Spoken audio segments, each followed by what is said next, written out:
Bon, mon grand frère, on va procéder à... On va procéder à l'entretien téléphonique. Hein. C'est mieux parce que... C'est stressant, on a tout fait. Bah oui, on a tout fait, on a tout fait. Les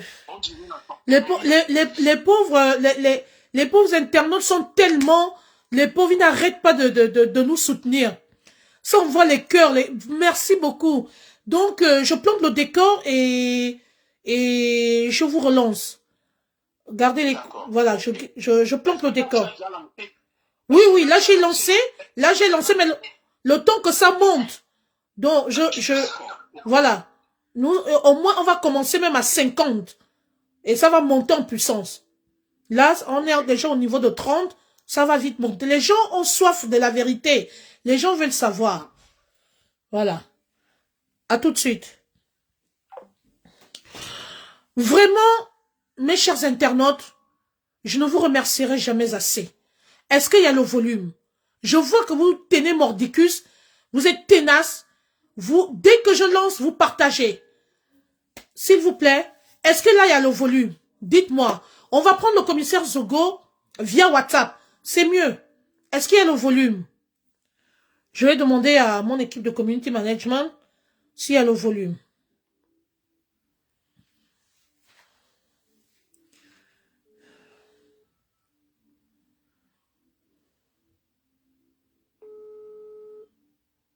Merci beaucoup pour les cœurs.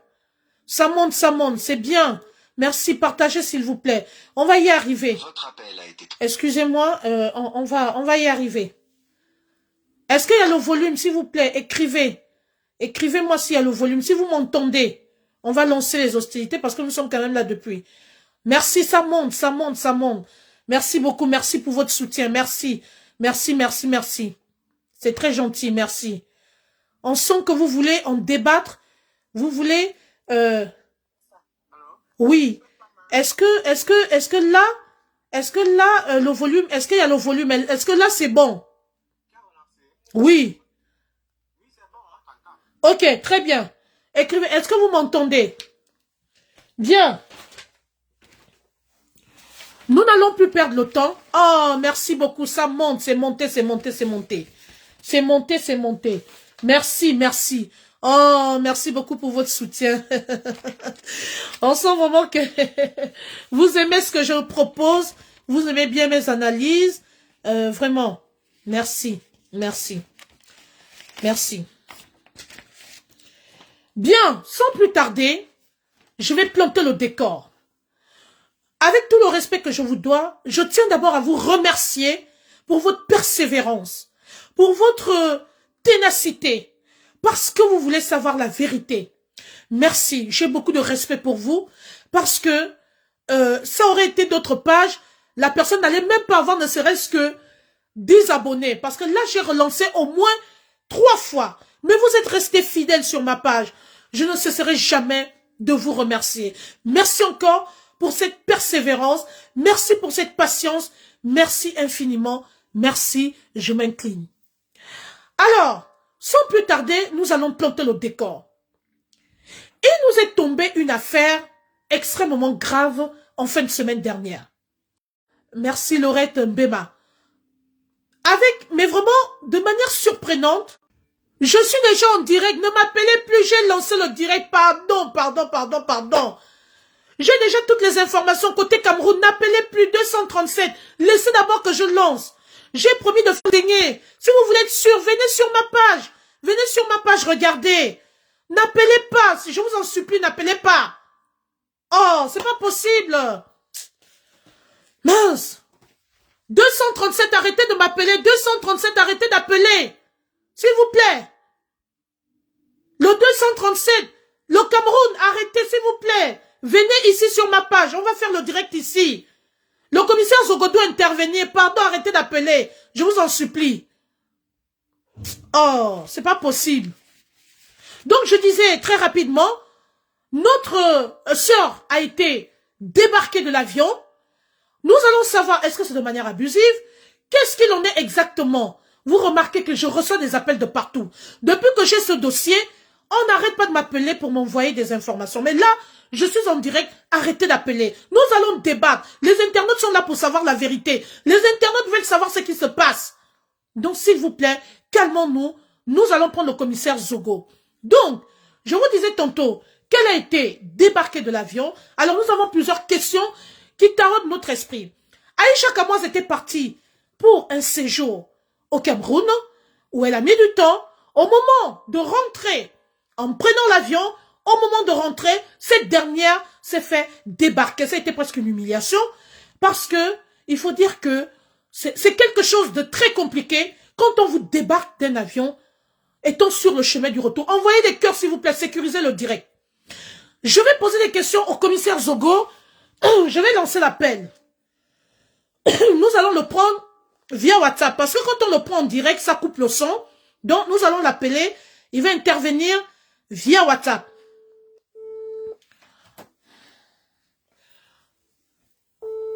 Je vais bloquer les gens qui m'appellent. Ne m'appelez plus. Oui, commissaire. Bonsoir. Oui, bonsoir. Est-ce que vous entendez le commissaire? S'il vous plaît, écrivez. Est-ce que le volume est bon? Dites-moi si vous entendez le commissaire. Oui, est-ce qu'ils m'entendent ou pas? Est-ce que vous entendez le commissaire, s'il vous plaît? Écrivez. Je suis désolé, je suis en train de bloquer toutes les personnes qui continuent de m'appeler en direct. Parce que je vous ai demandé de venir dans le direct. Nous sommes en train de faire un direct très important. Arrêtez d'appeler. Oui. Est-ce que vous écoutez, vous entendez le commissaire? Commissaire, bonsoir. Je vous souhaite une bienvenue dans mon direct de vérité, parce que l'heure est grave. Avant que de vous poser des questions importantes qui taraudent les esprits des internautes, je vous laisse d'abord vous présenter, dire bonjour, et puis après, nous allons rentrer dans le vif du sujet. Parce que les gens veulent savoir ce qui se passe.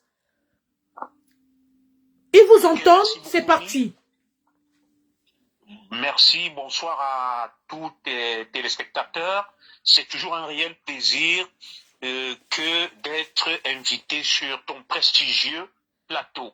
Alors, je suis celui qu'on ne présente plus, je suis le commissaire Junior Zogo, et c'est avec un immense bonheur et immense plaisir que je vais me prêter au jeu de tes milliers de followers afin d'apporter des éclairages juridiques, techniques, factuels et humains sur cette désormais célèbre affaire, je dirais cette désormais tristement célèbre affaire, Aïcha contre Monsieur et Madame Bienno.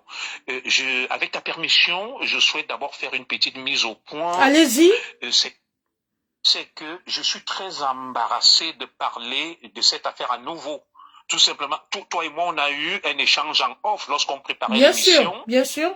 Je t'ai donné les raisons pour lesquelles je ne souhaitais pas me mêler à nouveau de cette affaire. Parce que pour moi, véritablement, je ne comprends pas, sans pour autant rabaisser ou minimiser notre compatriote, Madame Ouetté, de son nom de blogueuse Aïcha Kamoise. Je pense que le Cameroun a plus important que ça. J'ai du mal à comprendre pourquoi.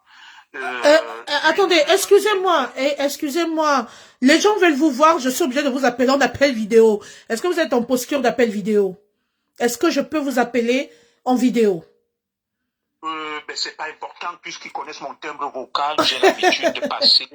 Ok, voilà. Vous avez entendu le commissaire, voilà. En fait, je me suis mis en mode privé. D'accord. Lorsqu'on a eu des...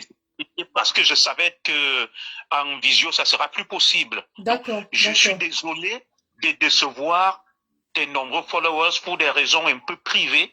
Je ne peux pas passer en vidéo. Parce que là, je me suis déconnecté en mode public et je me suis mis en mode privé. Je suis à la maison, en famille. Voilà. Ok, très bien. Et pour revenir donc sur rapidement, pour évacuer cette préoccupation purement formelle, Mich, je disais que je suis embêté et gêné que cette histoire défraie autant la chronique qu'on en parle plus qu'avec l'arrivée du pape. Parce que pour moi, j'ai du respect pour Aïcha Kamoise, mais au regard de l'allure que les choses sont en train de prendre, je me demande si vraiment ça mérite que Aïcha, bien que je respecte sa liberté, sa dignité, qu'on parle d'Aïcha à longueur de journée sur tous les médias, dans un pays comme le Cameroun où il n'y a ni eau ni électricité, les gens souffrent du chômage, de la misère, il n'y a pas d'hôpitaux, il n'y a rien, et il y a des cas, des sujets plus importants des Camerounais qui apportent une plus-value. Vous imaginez, Mich, combien de Camerounais font face à la justice et sur des cas même plus sensibles et délicats, on n'en parle pas, mais je cherche à comprendre si on n'a véritablement pas traversé les médicaments, comme le dit le célèbre chanteur dont j'oublie le nom. Voilà. Pour moi, je suis à la limite perturbé et dérangé qu'on parle à longueur de journée d'une affaire concernant Aïcha qui n'est ni femme politique, ni ministre, qui n'occupe aucune fonction officielle au Cameroun, qui est sur les réseaux sociaux et qui fait son blogging. Et pour moi, Aïcha est une justiciable lambda, comme le reste des justiciables au Cameroun. Il y a beaucoup d'enfants du Cameroun qui croupissent dans la misère, qui ont été victimes d'injustice, qui sont en prison pour avoir volé un œuf, une poule. On n'a pas vu une telle mobilisation. Et ça, honnêtement, je me prête à ce jeu par respect pour toi. Et je pense que c'est la dernière fois où je parlerai encore de cette histoire, parce que pour moi, ni Aïcha, ni cette affaire ne méritent une telle audience, un tel engouement, un tel enthousiasme, parce que je ne sais pas ce que ma compatriote, avec tout le respect que je lui dois, Aïcha représente pour le Cameroun. Voilà, je tenais vraiment à faire cette petite mise au point. Très bien, c'est le point de vue du Zigli, vous l'entendez. Il donne son point de vue par rapport à ce qui se passe en ce moment. C'est moi qui l'ai invité à se prêter au jeu parce que j'avais un certain nombre de questions à lui poser en tant qu'ancien commissaire, en tant qu'homme de loi et de droit. Voilà, il faut qu'il nous clarifie sur certaines zones d'ombre, voilà, qui tarotent les esprits des internautes. En même temps, j'ai envie de dire, ça n'engage que moi, c'est mon point de vue. Aïcha Kamoise, c'est quand même une créatrice de contenu. C'est une personne qui c'est un exemple hein, de femme battante qui non seulement investit, fait des affaires au Cameroun, mais également une mère exemplaire qui s'occupe, une mère seule exemplaire qui s'occupe de ses enfants. Pour moi, c'est peut-être son aura qui a fait que l'affaire explose de la sorte. En plus, c'est un personnage public et à cela s'ajoute qu'elle est créatrice de contenu. Je pense que c'est son aura, c'est sa popularité qui fait en sorte à ce que cette histoire mais vraiment explose sur les réseaux sociaux. Ça n'engage que moi, c'est mon point de vue, c'est ce que je pense. Je vais être très en désaccord avec toi. C'est normal, c'est un débat, c'est normal. Oui, mais tout à fait. C'est pour ça que je dis, c'est quoi créer un contenu? Et ces contenus apportent quelle valeur ajoutée au peuple camerounais? Des contenus d'intrigue, d'insultes, d'outrance. Je veux qu'on soit sérieux. Je n'ai rien après elle. Oui. Qu'est-ce que ces contenus apportent au peuple camerounais par rapport aux difficultés auxquelles nous sommes confrontés? Voilà. C'est le point de vue du commissaire Zogo. Il a posé la question. D'aucuns, c'est une question, justement. C'est pourquoi je dis, d'aucuns, vous voyez quand même elle draine des foules. Les gens regardent tout ce qu'elle fait, c'est qu'elle propose comme contenu sur sa page officielle. D'aucuns, enfin, n'en déplaise, mais il y en a qui la soutiennent, d'autres pas. Donc j'ai envie de dire que bon, après, chacun a sa ligne éditoriale. Elle a choisi cette ligne éditoriale, d'ailleurs qu'on respecte, mais après, comme on le dit souvent, il faut assumer les retombées. Oui, mais je veux juste savoir, oui, parce que on a engagé cette émission sur la base du débat contradictoire. Et pas Mich, tu me connais. Exactement, justement, c'est contradictoire, c'est pourquoi je dis... Je respecte ton point de vue, mais je dis, le bon sens est la chose la mieux partagée du monde. Alors, très bien.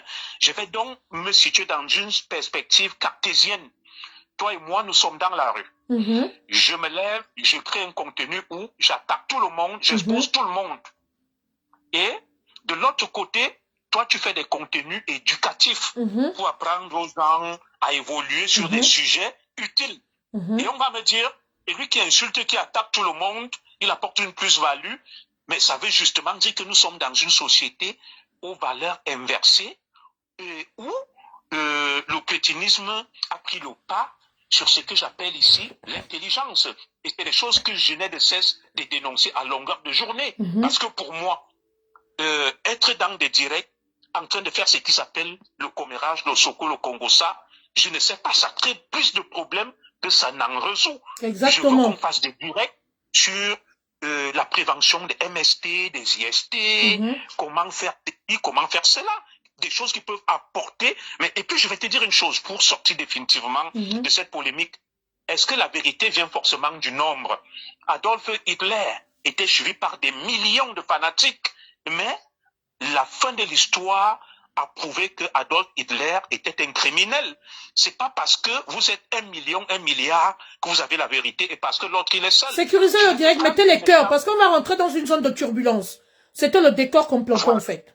Voilà. Et tout à l'heure là, il y a un direct qui est en train de passer d'une compatriote. Il y a 3000 personnes là-bas. Et vous savez, je vais vous dire une chose. Allez sur la page du pape Léon XIV. Le pape Léon XIV, quand on fait des publications sur sa page, il n'y a pas 100 likes. Vous voulez me faire croire que Aïcha est plus importante que le pape Léon XIV qui fait des publications sur sa page et il n'y a que 100 likes? Vous comprenez que en raisonnant de cette manière-là, pour moi c'est saugrenu, c'est déplacé. Et je ne peux pas être d'accord avec cette société où on foule aux pieds les valeurs, le mérite et où on érige en vertu, n'est-ce pas, la médiocrité. Je m'insurgerai toujours contre cette société aux valeurs inversées. Parole du commissaire Zogo. Nous allons maintenant rentrer dans le vif du sujet. Commissaire Zogo, en fin de semaine dernière, Aïcha Kamoise a été débarquée de l'avion. Sous prétexte, évidemment, des faits qui lui sont reprochés pour diffamation. Alors, il s'avère en quelque sorte que cet acte a été interprété je vais dire, a été interprété sur les réseaux sociaux comme étant un acte d'abus de confiance. Alors, la question que je voudrais vous poser est celle de savoir si vous connaissez des avancées sur ce dossier en parlant d'abord d'arrestation. Est-ce qu'il y a eu un mandat d'emmener? Parce que pour qu'on débarque une compatriote ou un individu ou une personne lambda d'un avion, il faut quand même qu'il y ait un mandat d'emmener. Ça, c'est de 1. Avant d'en arriver là, il y a quand même une procédure à respecter. Est-ce que cette dame a eu, ne serait-ce qu'une convocation, parce qu'on aurait dû commencer par là. Est-ce qu'il y a eu convocation durant son séjour au Cameroun qui l'invitait à se présenter dans un poste de police pour pouvoir s'expliquer par rapport à la plainte qui était déposée contre elle? Ou alors, ça s'est présenté comme un abus de pouvoir, c'est-à-dire qu'on est allé directement la débarquer de l'avion alors qu'elle était là depuis un certain temps, elle était au Cameroun depuis un certain temps. Est-ce qu'on pourrait dire que c'est un acte réfléchi, que c'est une préméditation et qu'on a voulu tout simplement l'humilier en posant cet acte, en attendant le dernier jour pour qu'elle soit débarquée de l'avion? Commissaire, à vous la parole. Alors, j'entends là vos observations. Je voudrais, excusez-moi commissaire, je voudrais vous dire, et je parle devant les internautes, je m'inscris, si vous voulez, je rentre, je suis 3 en 1. Je rentre, si vous voulez, je dis tout haut ce que les autres pensent tout bas. Ça, c'est de 1. Je me positionne un peu, je m'inscris en faux dans certaines postures. Donc, si vous voulez, je joue un peu le rôle, d'accord, d'un civil, d'une personne lambda, hormis le fait que je suis journaliste, je joue également le rôle d'une personne lambda, de quelqu'un qui réfléchit terre à terre, voilà, de quelqu'un qui est au quartier. Donc c'est pourquoi je vous pose ces questions. Je vous ai dit qu'il y aura des questions même les plus pertinentes et dérangeantes. Merci. D'accord, mais je vais donc reprendre ma réponse. Mich, vous êtes dans votre rôle, non? Je vous comprends, vous êtes une journaliste. Vous voulez susciter le débat afin qu'il y ait de la pédagogie et que les uns et les autres puissent être éclairés. D'abord, je vais inviter les uns et les autres à calmer leurs émotions. Il faudrait que la sérénité revienne et le calme pour qu'on puisse débattre en toute sérénité. Et une fois que je l'ai dit, je dirais autre chose, Mich. viens de te le dire dans mon propos liminaire que la foule, elle ne pense pas. Elle pense mal. C'est pas parce qu'il y a une clameur publique et que parce qu'il y a une foule immense, une ribambelle d'individus disant quelque chose que forcément c'est une lapalissade, une vérité absolue. Non. La foule s'est toujours trompée. Une foule dépend du leader. Et c'est pas parce que 1 milliard de personnes revendiquent quelque chose qui peut relever de l'ordre de la bêtise, parce qu'on peut être sincère mais être dans l'erreur. Ça s'appelle de l'ignorance. Voilà. Donc, je vais évacuer déjà cet aspect. Et dans votre propos, vous utilisez beaucoup de termes et il va falloir restituer le contexte. Vous parlez d'arrestation, vous parlez de mandat, vous parlez d'interpellation. Vous voyez, ça fait beaucoup d'amalgame. Et comme je suis là pour éclairer les lanternes et les esprits, je vais être clair avec vous. Très bien. Vous voulez certainement parler d'une garde à vue abusive, n'ayant pas respecté les droits de la défense dans un système qui se veut, qui met en avant ce qu'on appelle la présomption d'innocence.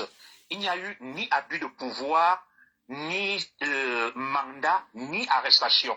Nous sommes dans le cadre d'une enquête préliminaire. En matière de procédure, en matière processuelle, il y a 2 types d'enquêtes, je dirais 3. Il y a l'enquête en matière de flagrant, ce qu'on appelle le flagrant délit, l'enquête de flagrance. Ça veut dire qu'on te prend la main dans le sac. Je vais être le plus simple possible pour que les uns et les autres puissent me comprendre. Il y a l'enquête préliminaire, ça veut dire que on t'a pas pris la main dans le sac. Il y a aussi ce qu'on appelle la commission rogatoire. Voilà les 3 types de procédures en matière processuelle. L'enquête préliminaire, le flagrant Merci pour délit, le cœur. Merci de sécuriser le direct, c'est gentil. et la commission rogatoire. Maintenant, on ne peut pas parler d'arrestation. Dans le cadre d'une enquête préliminaire, mademoiselle ou madame Wete, alias Aïcha Kamoise, a été interpellée dans le cadre d'une procédure dite d'enquête préliminaire pour besoin d'enquête. Elle bénéficie de la présomption d'innocence. On ne peut pas parler d'arrestation. Tout citoyen peut faire l'objet d'une interpellation et d'une mesure de garde à vue pour besoin d'enquête. J'ai eu à te l'expliquer très longuement en off lors de notre échange. Oui, alors, je comprends bien, mais là, nous sommes devant les internautes, c'est pour clarifier aussi, voilà. Absolument. Pour les édifier. Mais maintenant, il faudrait que les choses soient clarifiées. Elle a bien été interpellée dans le cadre d'une enquête préliminaire. Bon, et comme il y a beaucoup d'amalgames sur les réseaux sociaux, je vais aborder le deuxième point. Madame Wete, alias Aïcha Kamoise, n'a jamais fait l'objet d'un abus de pouvoir. Peut-être, elle peut avoir fait l'objet, n'est-ce pas, d'un non-respect de ses droits, ce qu'on appelle les droits de la défense. Et est-ce que la garde à vue, parce que lorsqu'on parle, il faut bien expliquer les choses aux gens. Il y a ce qu'on appelle des causes de nullité d'une mesure de garde à vue, des causes absolues de nullité, des causes relatives. Alors, quelles sont les causes susceptibles d'entraîner la nullité d'une garde à vue? Je vais m'expliquer. Pour qu'une garde à vue soit jugée illégale et abusive, il faudrait que les droits fondamentaux qui garantissent la défense du mis en cause, je ne parlais même pas du mise en cause du suspect, ait été bafoué et qu'il y a eu un préjudice, que cela ait causé un préjudice à l'interpellé. Alors, pour le cas d'espèce, prenons le cas de Madame Wete. En quoi est-ce que ces droits fondamentaux ont été bafoués? Quels sont les droits reconnus à la défense en matière de garde à vue? 1. Tu as le droit de garder le silence et de ne pas parler s'il n'y a pas un avocat. 2. Tu as le droit de te faire visiter par un médecin. C'est ce qu'on appelle les droits fondamentaux en matière de défense. Parce que les gens galvaudent des choses sur les réseaux sociaux et racontent n'importe quoi. Et on rappelle ces droits. Est-ce qu'à Madame Wete, lorsqu'elle s'est présentée devant l'officier de police judiciaire, on ne lui a pas rappelé ses droits, comme vous le voyez dans les films, que Madame Dès cet instant, vous êtes privé de votre liberté. Vous avez le droit de garder le silence. Vous avez le droit de vous faire assister par un avocat. Vous avez le droit de demander la présence d'un médecin pour qu'on se rassure de votre état de santé. Et c'est lorsque ces droits dits fondamentaux qui garantissent l'équitabilité ou tout au moins les droits de la défense sont bafoués qu'on pourrait parler d'une garde à vue abusive, foulant aux pieds ou ne respectant pas les droits de l'interpellé. Seuls ces cas pourraient être susceptibles d'être qualifiés de cause de nullité absolue d'une garde à vue. Et le fait qu'un individu peut-être soit interpellé sans avoir reçu de convocation ne peut en rien justifier une mesure de nullité d'une garde à vue. Ce n'est pas une cause absolue de nullité, c'est une cause relative. Il faudrait que ceux qui nous écoutent le sachent, c'est le droit. Le droit, c'est le droit. Le droit, ce n'est pas des potins du commérage du quartier. Est-ce que jusque-là, tous ceux qui nous écoutent sont assez édifiés et ont des éléments susceptibles en matière de garde à vue? Seules les causes dont je viens de vous énoncer peuvent justifier ce que vous appelez dans le langage courant garde à vue abusive. Est-ce que Mme Ouetté, lorsqu'elle a été interpellée, l'officier de police judiciaire ne lui a pas notifié les droits de la défense, à savoir le droit de garder le silence, le droit de ne parler qu'en présence de son avocat et le droit de solliciter un médecin pour l'examiner. Je n'étais pas là lors de la procédure et je pense que ça a bien été fait par l'officier de police judiciaire. Maintenant, vous parlez de recevoir une première convocation, une deuxième, une troisième convocation. Ça, ce n'est pas une cause de nullité d'une mesure de garde à vue. Ça n'a rien à voir avec les droits de la défense. Ça, c'est juste des mesures d'information. Et même lorsqu'on essaye d'aller creuser plus loin, c'est quoi la résidence principale de Mme Ouetté? Elle réside où? Il faudrait bien que la justice ait des éléments clairs et précis lui permettant de pouvoir notifier Mme Ouetté alias Aïcha Kamoise, n'est-ce pas, d'une convocation. C'est quoi sa résidence principale? C'est quoi son adresse? Est-ce que la police, à ce moment précis, disposait des éléments susceptibles de lui permettre d'adresser une convocation, une première, une deuxième et une troisième à Mme Ouetté? C'est autant de choses qu'il va falloir examiner avant de se lancer dans des déclarations fracassantes. Et pour le cas d'espèce, Mme Ouetté alias Aïcha Kamoise réside en France. C'est sa résidence principale. Exactement. Elle est en visite dans son pays, le Cameroun. Et moi, il arrive que mon épouse, mes enfants séjournent au Cameroun. Ils ne séjournent pas dans le domicile familial, ils sont dans des hôtels. Et comment est-ce que la police saura que tu es dans tel hôtel pour t'adresser une première, une deuxième et une troisième convocation? Vous me direz, il y a la voie téléphonique. Justement, il y a la voie téléphonique. Si on ne peut pas, si les autorités ne connaissent pas son adresse, eh ben, ils peuvent passer par voie téléphonique pour l'interpeller, lui dire qu'écoutez, madame, vous avez une convocation. Et à partir de ce moment, s'il y a un refus d'obtempérer, là, on peut procéder autrement. Je vous laisse poursuivre votre propos. Absolument. J'entends aussi cette hypothèse-là, mais très vite, elle sera balayée dans l'administration. Je ne vous apprends rien. Elle est écrite. Elle n'est pas orale. Elle n'est pas verbale. Les actes se notifient intuite persona et par écrit, par voie d'huissier. Vous comprenez ça? Oui. Alors, imaginez, moi je vous appelle sur un téléphone, vous dites c'est pas moi, Mishcom. Qu'est-ce que je fais pour prouver que c'est vous au téléphone? Rien ne peut justifier que c'est vous. Vous pouvez tomber sur mon téléphone. Vous m'appelez, j'ai dit non, c'est pas M. Zogo. Vous faites erreur. Et je vous balade, je vous promène. Et ça, c'est pas un mode de notification d'une convocation. Et je dois vous avouer que la situation de Mme Ouetté alias Aïcha Kamoise ne rendait pas facile l'application des règles de procédure. Et maintenant, le parquet, le ministère public, le procureur, qui n'a pas assez d'éléments sur l'adresse d'un suspect ou d'un interpellé pour besoin d'enquête, peut profiter de ce qu'on appelle une opportunité, un effet d'aubaine, pour l'interpeller pour l'interpeller pour besoin d'enquête.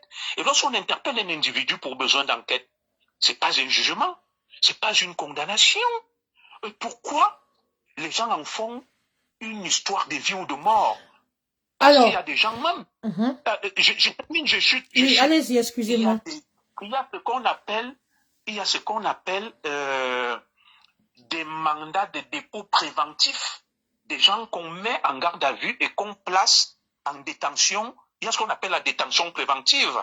Ça veut dire que tu n'as pas encore fait l'objet d'un jugement en attendant qu'on te juge. Des gens qui ont été mis sous mandat de dépôt et à la suite du jugement, ils ont été blanchis et acquittés. Le fait de te mettre sous mandat de dépôt, ça peut aussi être une mesure de protection. La justice peut estimer que là, ils ont un effet d'aubaine. Tu ne vis pas au Cameroun, tu es à l'aéroport, il y a une affaire contre toi, on t'interpelle pour besoin d'enquête, mais tout en bénéficiant de la présomption d'innocence. Le fait que Madame Ouete, alias Aïcha Kamoise, soit interpellée pour besoin d'enquête ne fait pas pour autant d'elle une criminelle condamnée. Elle bénéficie de la présomption d'innocence, elle va se défendre, elle a des avocats. C'est d'ailleurs ce qui semble se passer. Si Madame on va y arriver. N'avait pas de droit, s'il te plaît, mais Oui. si elle n'avait pas de droit, et si elle était reconnue coupable, on l'aurait déjà placée en détention. C'est pour ça que la justice est en train de tabler, de mener l'enquête, vérifier, de se rassurer. Donc il faudrait qu'on sorte de ces amalgames où on raconte tout et n'importe quoi.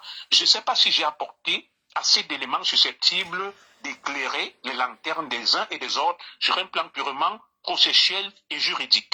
Nous sommes dans le cadre de l'émission spéciale, du dossier spécial de l'affaire du couple Mbienou, de l'affaire, opposant le couple Mbienou à Aïcha Kamoise. Eh ben, là, j'ai demandé à... Excusez-moi, je me suis rapproché... Oui? Il y a un de tes followers qui pose une question. Willy, Frankie, Nana. Il dit, il parle de quoi? C'est vrai, bon. Il met à la troisième personne avec des fautes. Est-ce qu'il peut préciser sa question pour qu'on réponde? Nous ne sommes pas ici pour insulter, nous sommes là pour éclairer des lanternes. Peut-être c'est par rapport à ça que tu lui expliques. Justement, c'est pourquoi j'étais en train de dire, pour ceux qui viennent de prendre le direct en cours, nous sommes dans l'affaire, le débat spécial concernant l'affaire qui oppose le couple Mbienou à Aïcha Kamoise. Vous êtes sans ignorer qu'elle a été interpellée en fin de semaine dernière et que, à l'heure où je vous parle, l'affaire est entre les mains de la justice. Vu l'amalgame autant pour moi qui règne autour de cette affaire et qui prend des proportions, j'ai décidé de faire venir le commissaire Zogo afin qu'il puisse venir nous clarifier sur certaines zones d'ombre, sur certaines choses, certains points qui nous semblent incompréhensibles, pour qu'il vienne nous donner sa part d'expérience en tant qu'homme de loi, en tant qu'homme de droit. Merci encore. Vous pouvez continuer d'écrire. C'est lui qui est en train d'intervenir à l'heure actuelle au téléphone, tout simplement parce qu'on n'a pas pu le prendre en direct. À chaque fois qu'il rentrait dans le direct, le son se coupait. Donc, on a préféré le prendre directement par voie téléphonique. Voilà. Ok, d'accord, monsieur Willy. Il dit qu'il est désolé. C'est parce que sûrement, il venait d'arriver dans le direct et il ne comprenait pas encore de quoi il s'agissait. Bien.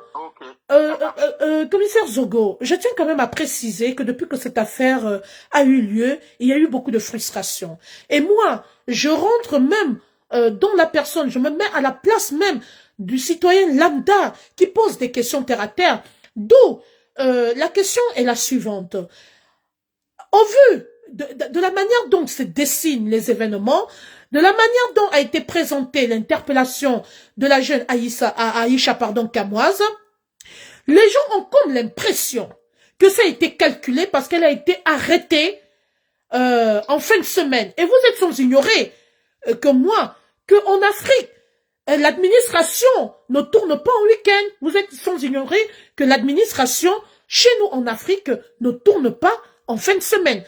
Donc, il va falloir attendre. Il a fallu attendre le lundi pour pouvoir rentrer de plein pied dans, comment dirais-je, dans le sujet, qu'elle puisse être présentée devant le procureur de la République. Alors, les gens se demandent, est-ce que ce n'est pas une volonté manifeste de la part de M. Mbianou, pour qui j'ai du respect? Est-ce que ce n'était pas préparé qu'il puisse d'abord humilier cette dernière en la plaçant en garde à vue tout le week-end, sachant très bien que l'administration ne tourne pas chez nous en Afrique le week-end? C'est la question que beaucoup de citoyens, beaucoup d'internautes se posent. Et nous allons poursuivre. D'après vous, qu'est-ce que vous en pensez? D'accord, je vais très rapidement répondre à cette question et la réponse, elle coule des sources. Alors, c'est encore un amalgame, c'est une idée reçue que le grand public se fait de l'administration et dire que l'administration en Afrique en particulier, ce sont des stéréotypes, ne fonctionnent pas les week-ends. Je vais rapidement corriger cette idée reçue. Lorsque je suis rentré à l'école de police, j'ai fait la haute école d'administration.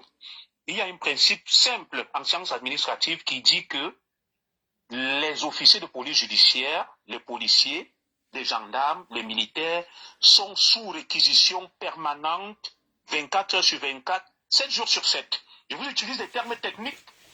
Nous sommes sous réquisition permanente 24 heures sur 24, 7 jours sur 7. Il y a toujours une permanence. L'administration ne s'arrête pas. L'un des principes d'ailleurs qui fonde l'administration, c'est la permanence du service public et ça continue. Le public qui est profane avance des hérésies et versé dans ce que j'appelle les stéréotypes et les idées reçues, il faut rapidement corriger. Parce que, comme je l'ai dit, le gros problème de beaucoup, c'est l'ignorance. Ils n'ont pas ce qu'on appelle la culture juridique et les gens font des déclarations intempestives, déraisonnables, sous le coup de l'émotion. Alors, une fois que je l'ai dit, le procureur, le ministère public a jugé de l'opportunité d'interpeller Madame Ouetté Aïcha parce qu'il y avait une opportunité, un effet d'aubaine. Madame Ouetté qui a pour résidence principale l'Europe et plus précisément la France, il y avait des risques qu'en prenant son vol, qu'elle ne puisse pas répondre de ses actes. Peut-être qu'il y a une notice qui avait été émise dans les frontières du Cameroun, notamment l'aéroport, qui est une frontière aérienne, où les gens sortent et rentrent. La police ne parvenant certainement pas à mettre la main sur Madame Ouetté pour besoin d'enquête, a émis une notice que si jamais vous la percevez comme elle est arrivée au Cameroun, et puis c'est normal, quoi de plus normal que la partie civile que vous appelez le plaignant, parce qu'en matière pénale, celui qui porte plainte n'est véritablement pas l'accusateur. Il est partie civile, l'accusation c'est le parquet, le ministère public peut-être il va falloir revenir aussi sur ça. Justement, cette question arrive, oui. Pour moi, il n'y a eu aucune volonté sur le plan juridique. Moi, je ne gère pas les émotions et les auteurs. L'administration, la police, les enquêteurs sont sous réquisition permanente, 24 heures sur 24, 7 jours sur 7, et tout dépend de l'urgence, de l'opportunité, de l'aubaine et de la nécessité d'interpeller un individu. Ils ont eu une information, il y avait besoin, n'est-ce pas, d'exploiter l'intéressé. C'est ce qui a été fait. Et pour le moment, elle est entre les mains des autorités et dans le respect de ses droits, les droits fondamentaux en tant que citoyen, notamment la présomption d'innocence. La procédure suit son cours et nous attendons tous impatiemment le dénouement de cette affaire. Quelqu'un dit, Monsieur Célestin Madame, son vol était vendredi ou pas? Son interpellation est normale. C'est votre point de vue. Effectivement, ça se trouve que son vol était programmé pour le vendredi et que, en me référant aux propos du commissaire Zogo, vu que l'information était passée dans toutes les frontières, ça se trouve qu'ils étaient aux aguets, qu'ils attendaient tout simplement qu'elle se présente et qu'elle soit bloquée. Donc, voilà. Là, le commissaire vient de vous éclairer sur, effectivement, les détails, le déroulement de cette arrestation. Pardon, pas l'arrestation, l'interpellation. Voilà. Commissaire On Zogo. dira exploitation pour besoin d'enquête, une enquête préliminaire. Okay. Ce n'est pas une arrestation, c'est une interpellation pour besoin d'enquête. Très bien. Et tout le monde peut faire l'objet d'une mesure de garde à vue pour besoin d'enquête, Mich. Alors, commissaire Zogo, aux dernières nouvelles, l'affaire se serait retrouvée à la cour de première instance, au tribunal de première instance, alors qu'en principe, étant donné que c'est un dossier civil, pourquoi l'affaire n'est pas descendue pardon, excusez-moi, je vais reformuler la question. L'affaire s'est retrouvée à la grande instance, voilà, au tribunal de grande instance, et après avoir comparu, le juge estimait qu'il fallait que cette affaire soit retournée à la première instance. Mais comment ça se fait que au jour d'aujourd'hui, qu'elle soit accusée de diffamation, qu'elle se retrouve là-bas, alors que pour le moment, elle n'est pas en infraction? Aïcha, peut-être, a ses preuves, sait sur quoi elle se base. Je pense qu'elle n'a pas, on ne lui a pas encore donné l'opportunité de comparaître et de s'expliquer. Mais comment ça se fait que l'affaire se retrouve à la plus haute instruction, à la plus grande instance, alors que c'est une infraction qui devrait se retrouver à la première instance? Comment on peut justifier ça? De quelle infraction déjà vous parlez, Mich? Parce qu'il faudrait nous la déterminer, parce que en matière de droit pénal, il y a ce qu'on appelle la trilogie. Ça veut dire un fait, une infraction peut être soit qualifiée de contravention, soit de délit ou de crime. Et la compétence de juridiction est fonction, n'est-ce pas, du préjudice et de la qualification de l'infraction. Alors, vous pouvez nous dire de quelle infraction il s'agit? Alors, les faits qui sont reprochés à Madame à Aïcha Kamoise, en fait, il s'agit, si vous voulez, d'un cas litigieux où, lors de la Coupe d'Afrique, la récente Coupe d'Afrique au Maroc, j'ai même envie de dire c'est un problème à double tranchant, à double face, j'ai envie de dire. Il s'agit de la personne physique de Monsieur Mbienou et de la personne morale de Monsieur Mbienou. Pourquoi je le dis? Parce que, en ce qui concerne la personne morale, il s'agit de la télévision de Monsieur Mbienou qui a été, si vous voulez, pointée du doigt. Il s'avère que lors des récents directs d'Aïcha Kamoise, elle a un tout petit peu critiqué, effectivement, le choix des influenceurs qui étaient allés représenter la chaîne au Maroc. Ce qui n'a pas plu à Monsieur Mbienou, qui estime effectivement que il y a eu de la mauvaise publicité, de la mauvaise propagande par rapport à sa chaîne de télévision. Et là, ça, j'ai envie de dire, il s'agit de la personne morale. Et en ce qui concerne la personne physique, évidemment, il a été reproché, parce que j'ai vu encore des publications de Madame Muriel Blanche, qui estimait que elle a été victime de beaucoup de choses par rapport aux sorties d'Aïcha Kamoise, telles que la perte en vie humaine, telle que je pense qu'elle a perdu des enfants, et aussi une maman qui a eu un AVC. Donc, il y a eu des retombées, il y a eu des dégâts collatéraux par rapport aux différentes sorties d'Aïcha Kamoise.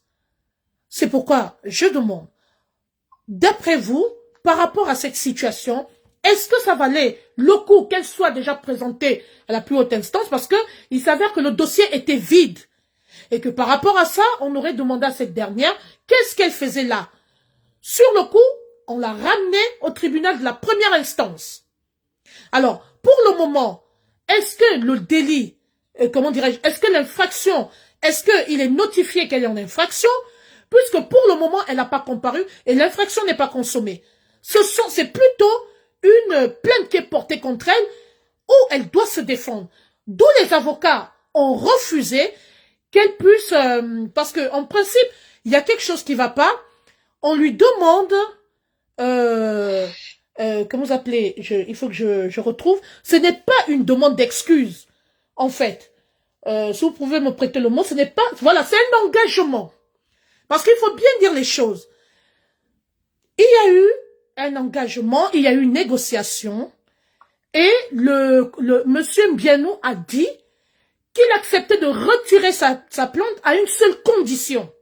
à condition que Kaïcha Kamoise signe un engagement, qu'elle prenne l'engagement de ne plus jamais parler de lui, ni de son couple, ni de ce qui le concerne, ni de près, ni de loin. Un engagement qu'Aïcha Kamoise a refusé de signer. Et c'est ça qui nous emmène aujourd'hui. C'est pourquoi les événements sont en train de s'enchaîner et c'est pourquoi on se retrouve à nouveau devant les tribunaux.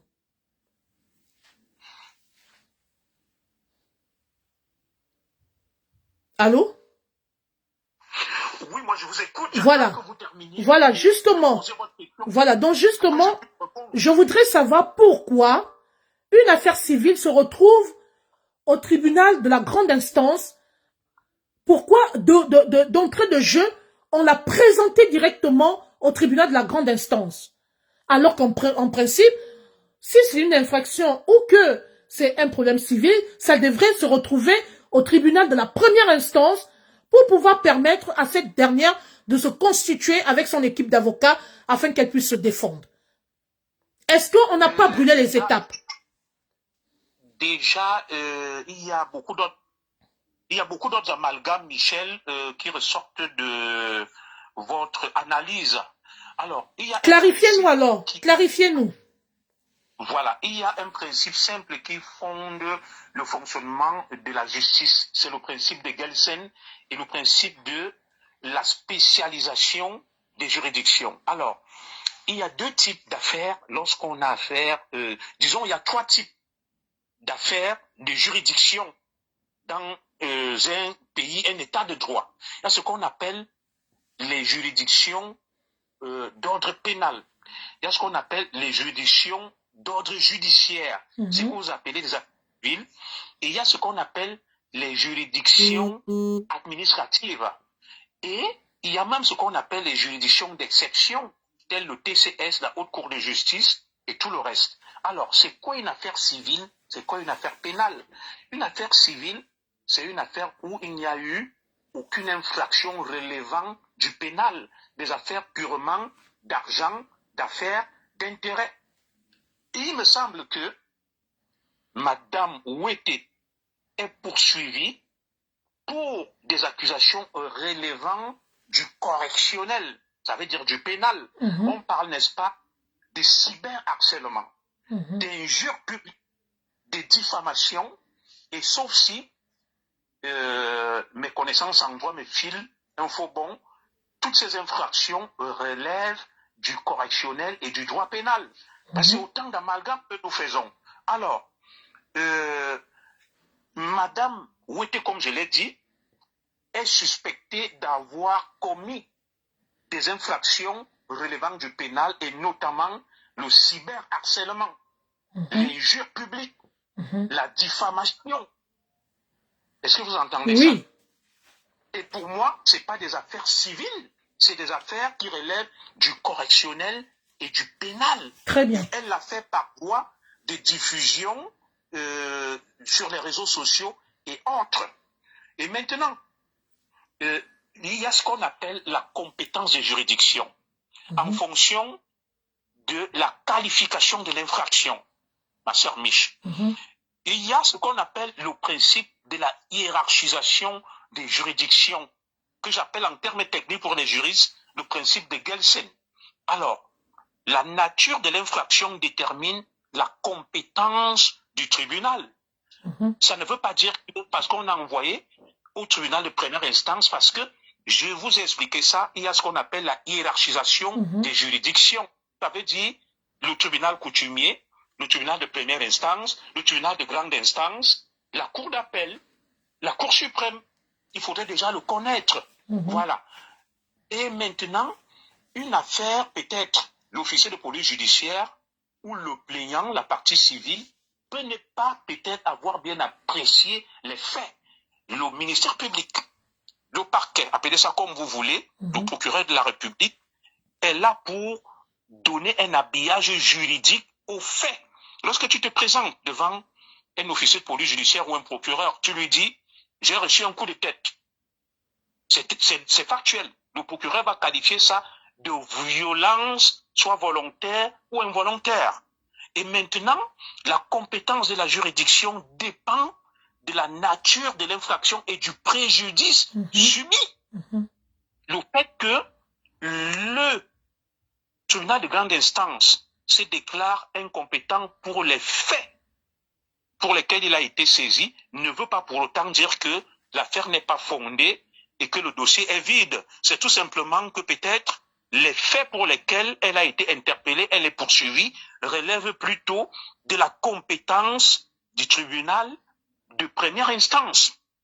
Et maintenant, si en première instance, elle n'est pas satisfaite, elle va monter pour faire ce qu'on appelle appel ou opposition en grande instance. C'est là où on fait les appels. Et tout ça relève aussi de ce que j'appelle les idées reçues, l'inculture juridique, où les gens galvaudent des termes et des formules. L'officier de police judiciaire reçoit une plainte, il enregistre, il auditionne les parties prenantes et saisit le procureur pour que ce dernier puisse orienter et déterminer la juridiction compétente. C'est ce qui a été fait. Ça ne veut pas dire que le dossier est vide. Ça veut dire qu'il y a des principes qui fondent la procédure pénale, notamment le lieu de commission de l'infraction, la nature du préjudice, la nature de l'infraction, et je ne vais pas me mettre à faire ici un cours de droit processuel à tout le monde. Alors, il y avait un autre point que vous avez soulevé, c'était lequel j'ai répondu à votre question relative à la désaisine du tribunal de grande instance qui ne veut en rien dire que l'affaire n'est pas fondée. C'est tout simplement une question de compétence et de nature, de qualification de l'infraction et du préjudice que aura subi la victime, la partie civile ou le plaignant. Alors, est-ce qu'il y avait une autre question sous-jacente à laquelle je n'ai pas répondu? Oui, il s'agit de cette lettre d'engagement. Parce que M. Mbianou a dit, je vous le dis, je me base sur, parce que, vous savez, je me suis rapproché un peu de l'entourage du plaignant, d'accord, j'étais presque à la porte du plaignant lui-même, vous avez suivi mon regard, qui atteste effectivement qu'ils ont eu un entretien qui l'aurait convaincu à retirer sa plainte. Monsieur Mbianou n'a pas refusé de retirer la plainte, mais il a déposé une condition, il a posé une condition que jusqu'à lundi, Madame Aïcha Kamoise avait entre parenthèses accepté. Et lui, il était convaincu que ça devrait se faire. Il demandait tout simplement qu'elle prenne l'engagement de ne plus s'immiscer dans sa vie privée, de ne plus parler de ses activités, de ses affaires, de ne plus mentionner sa chaîne, de ne plus le mentionner ni de près, ni de loin, ni de parler, de faire allusion à son couple. C'est qu'elle a accepté, mais malheureusement, lundi, il y a eu autre chose. Finalement, elle n'a pas accepté de signer. Parce que si elle signait l'engagement, effectivement, ça veut tout simplement dire qu'elle reconnaît les faits et c'est un document qui peut le condamner, qui peut la condamner autant pour moi. Vous êtes d'accord avec moi qu'à partir du moment où on pose une signature et qu'on prend un engagement, si jamais elle repose ce acte, elle est poursuivable. Or, nous sommes dans un cas de figure. Oui, allez-y. Est-ce que... Oui, est-ce que... Tu te laisses terminer ta question, s'il te plaît, Mich. Comment? Je te laisse terminer ta question. Oui. Donc, je disais tantôt que si elle accepte de signer le document, eh bien, ça veut dire tout simplement qu'elle reconnaît les faits et qu'elle peut être poursuivante. C'est un document qui peut se retourner contre elle. D'où elle a estimé qu'elle ne signait pas le document et qu'elle ne fera pas marche arrière. Alors, la question que je voulais poser est celle de savoir, est-ce qu'il y a une loi qui demande à ce que la personne signe un engagement devant les tribunaux? Est-ce que, c'est une question, parce que tout le monde se pose cette question, est-ce que il y a une loi qui existe allant dans ce sens? Oui, d'accord. Merci pour cette question. Avant d'y répondre, je vais d'abord revenir sur d'autres termes que vous avez utilisés. Vous avez parlé, n'est-ce pas, des personnes morales, des personnes physiques. Juste pour éclairer encore les lanternes de nos followers, il y a deux types, n'est-ce pas, de sujets de droit. C'est-à-dire des gens, quand je dis sujet de droit, je ne sais pas si je me fais comprendre. Il y a les personnes physiques, ça veut dire vous et moi, et il y a les personnes morales, ça veut dire les sociétés, les entreprises. Voilà. Alors, une personne morale a autant de droits, autant sujet de droits qu'une personne physique. Ça veut dire quoi? J'ai ma société, mon entreprise que je crée, l'entreprise Mishcom Events. Quelqu'un vient, il insulte, il a diffame, il lui crée un préjudice. Et cette personne morale, en tant que sujet de droit, a qualité pour se plaindre afin d'obtenir justice. Il faudrait que les gens le comprennent aussi. Je ne sais pas si, à ce niveau, on est clair là-dessus. Merci beaucoup de sécuriser le direct. Autant des personnes physiques sont sujets de droit, autant les personnes morales sont aussi sujets de droit. Ça veut dire qu'elles peuvent ester en justice, réclamer justice et réparation. Donc ça ne pose aucun problème. Je vais donc revenir sur votre question. Nous sommes en matière pénale, en matière correctionnelle. En matière correctionnelle, le seul souverain, c'est le ministère public qui décide des suites à accorder à une affaire. L'arrangement entre les parties n'engage en rien le ministère public qui n'est pas tenu par les arrangements faits entre les parties parce que justement, ce n'est pas une affaire civile. Ce n'est pas le plaignant ou la victime qui poursuit l'auteur. C'est l'État via le ministère public. Lorsque tu commets une infraction relevant du pénal, il faudrait que les gens le sachent. Tu te constitues partie civile. Tu n'es pas l'accusation. Celui qui t'accuse, c'est le ministère public, c'est le parquet, c'est le procureur. Si vous avez assisté aux audiences, Mich, vous allez toujours voir qui prend la parole. Lorsqu'on traduit, le président va lire l'objet pour lequel vous avez été convoqué et dit, Monsieur Sogo, vous vous appelez comment? On vous identifie. Quand on a fini de vous identifier, on vous dit, vous êtes ici parce que vous avez commis des faits susceptibles d'être qualifiés de sur le territoire X. Il vous rappelle ça et le procureur, on lui donne la parole. Le procureur se lève toujours. On appelle ça la magistrature debout. Alors que le juge, c'est la magistrature assise. Il va dire, au nom de la société, je réclame que cet individu réponde de ses actes et que tout ce qui lui est reproché, il a porté atteinte à l'ordre social. Donc, je fais cette pédagogie pour qu'on comprenne que dans une affaire pénale, une affaire correctionnelle, la victime n'est pas l'accusation. C'est pas elle qui poursuit l'auteur. Celui qui poursuit l'auteur de l'infraction, c'est le ministère public, c'est le parquet, c'est le procureur. C'est pour ça qu'on parle de partie civile. Et pour faire simple, pour que les uns et les autres puissent me comprendre, qu'est-ce que je veux dire? Ça veut dire que le ministère public, ça veut dire le procureur ou le parquet a un droit d'initiative en matière de poursuite. Il n'a pas besoin de l'autorisation de la victime présumée pour enclencher une procédure ou une enquête. Le procureur peut entendre que, par exemple, Madame Mich est maltraitée par son mari, et même si Madame Mich a voulu cacher, le procureur va engager des poursuites contre le mari de Madame Mich, même contre ta volonté, que tu le veuilles ou pas. Est-ce que je me fais comprendre? Voilà. Donc, le procureur, le ministère public, le parquet n'est pas tenu par des arrangements faits par les parties. Concernant le document, ça veut dire que si elle signe le document, ça veut dire qu'elle passe aux aveux. C'est-à-dire qu'elle reconnaît, et c'est dangereux. Et ça, je reviens pour t'expliquer. D'accord. Quelle est la force probante, la valeur d'un procès verbal? Une partie qui est auditionnée devant un enquêteur peut se rétracter par rapport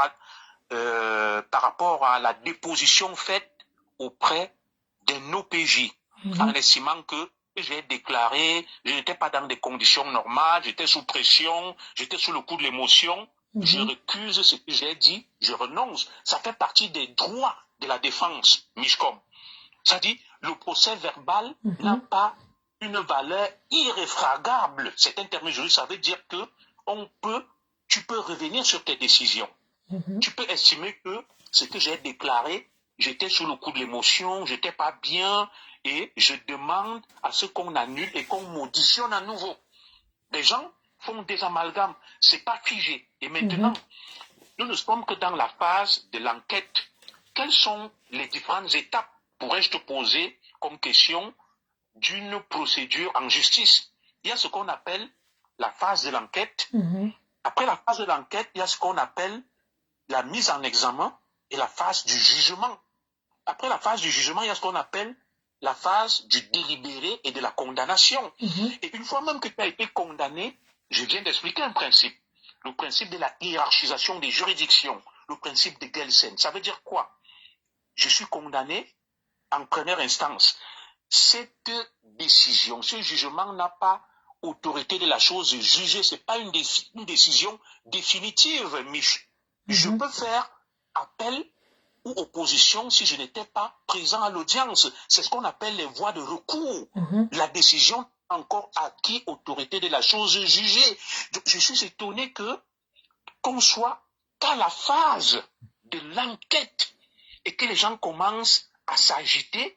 Madame Wete, alias Aïcha Kamoise, bénéficie de ce qu'on appelle la présomption d'innocence tant que sa culpabilité n'a pas été établie et prouvée à la suite d'un jugement où elle s'est défendue et où elle a épuisé les voies de recours. Ça veut dire quoi? Si elle est condamnée en instance, elle va faire appel auprès du tribunal de grande instance. Et une fois devant le tribunal de grande instance, si elle n'est pas satisfaite, elle peut faire ce qu'on appelle un recours en cassation auprès de la Cour suprême du Cameroun. C'est ce qu'on appelle les voies de recours. Et ce n'est qu'une fois qu'elle a épuisé ces voies de recours qu'on peut estimer qu'elle est condamnée. Et donc, le procès verbal qui a été fait, elle peut le récuser lors du jugement avec ses avocats et estimer qu'elle était sous pression. On lui a arraché des aveux. Elle l'a fait sous l'effet de la contrainte et tout. Donc, il ne faudrait pas qu'on fasse des amalgames et qu'on ait des idées reçues. Nous devons avoir des éclairages juridiques d'un expert comme moi, toute modestie gardée. Je ne sais pas si j'ai apporté des éléments de réponse. Exactement, c'est très clair, c'est très clair. Par contre, je voulais savoir pourquoi on ne peut pas la laisser en liberté provisoire pour le moment.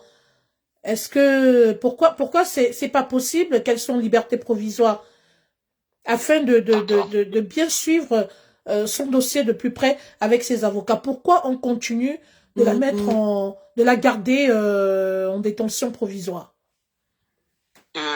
Pour le moment, Madame Wete n'est pas en détention provisoire parce qu'il n'y a pas un mandat de dépôt qui a été signé et la mettant sous écrou.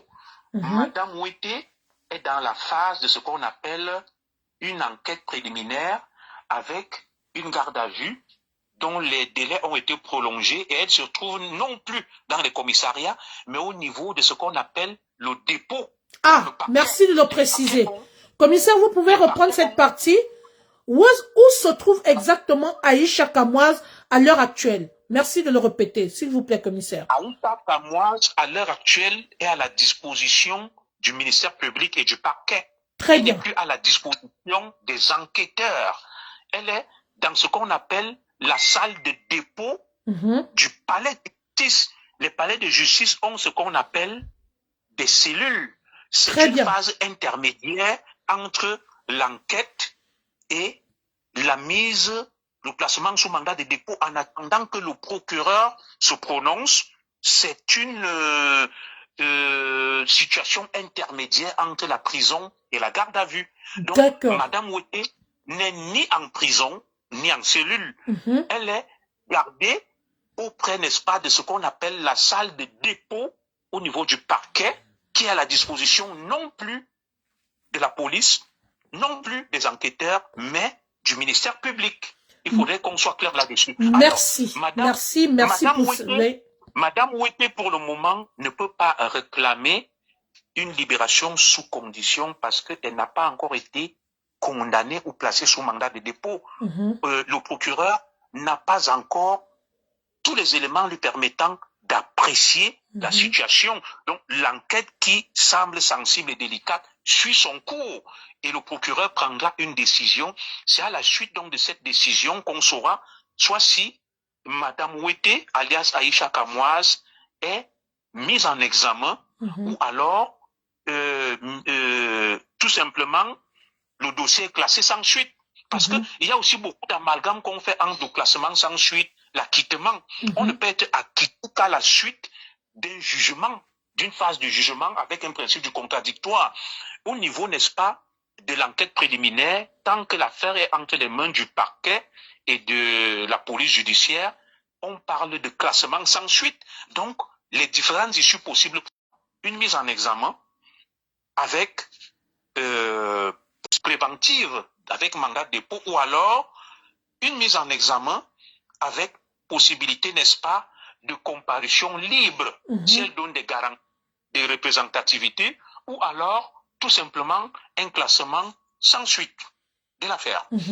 Merci, donc, commissaire, de nous clarifier sur cette affaire, parce que ça va dans tous les sens. Chacun interprète à sa manière. Il y a des fausses informations qui circulent de part et d'autre. Nous sommes ici pour clarifier, éclairer la lanterne des internautes, afin d'éviter toute mauvaise interprétation. Parce qu'il faut retenir que cette affaire est déjà entre les mains de la justice. Et, commissaire, je vais vous laisser souffler un tout petit peu, parce que, juste 5 minutes, parce que je vous garde encore 5 petites minutes, juste 5 petites minutes, pour vous poser encore 2 questions clés. Mais en attendant, comme je vous le disais tantôt, commissaire, restez en ligne, comme je vous le disais tantôt, on ne peut pas rigoler dans cette affaire. Alors, nous ne sommes pas là pour condamner M. Mbianou ou pour prendre le parti d'Aïcha Kamoise. Nous sommes neutres. Mais il faut dire, les torts sont partagés. Et là, je vais rentrer dans le cadre de l'humanisme avec le commissaire Zogo. Et c'est dans ce sens que je vais lui poser 2 questions clés, 2 dernières questions clés.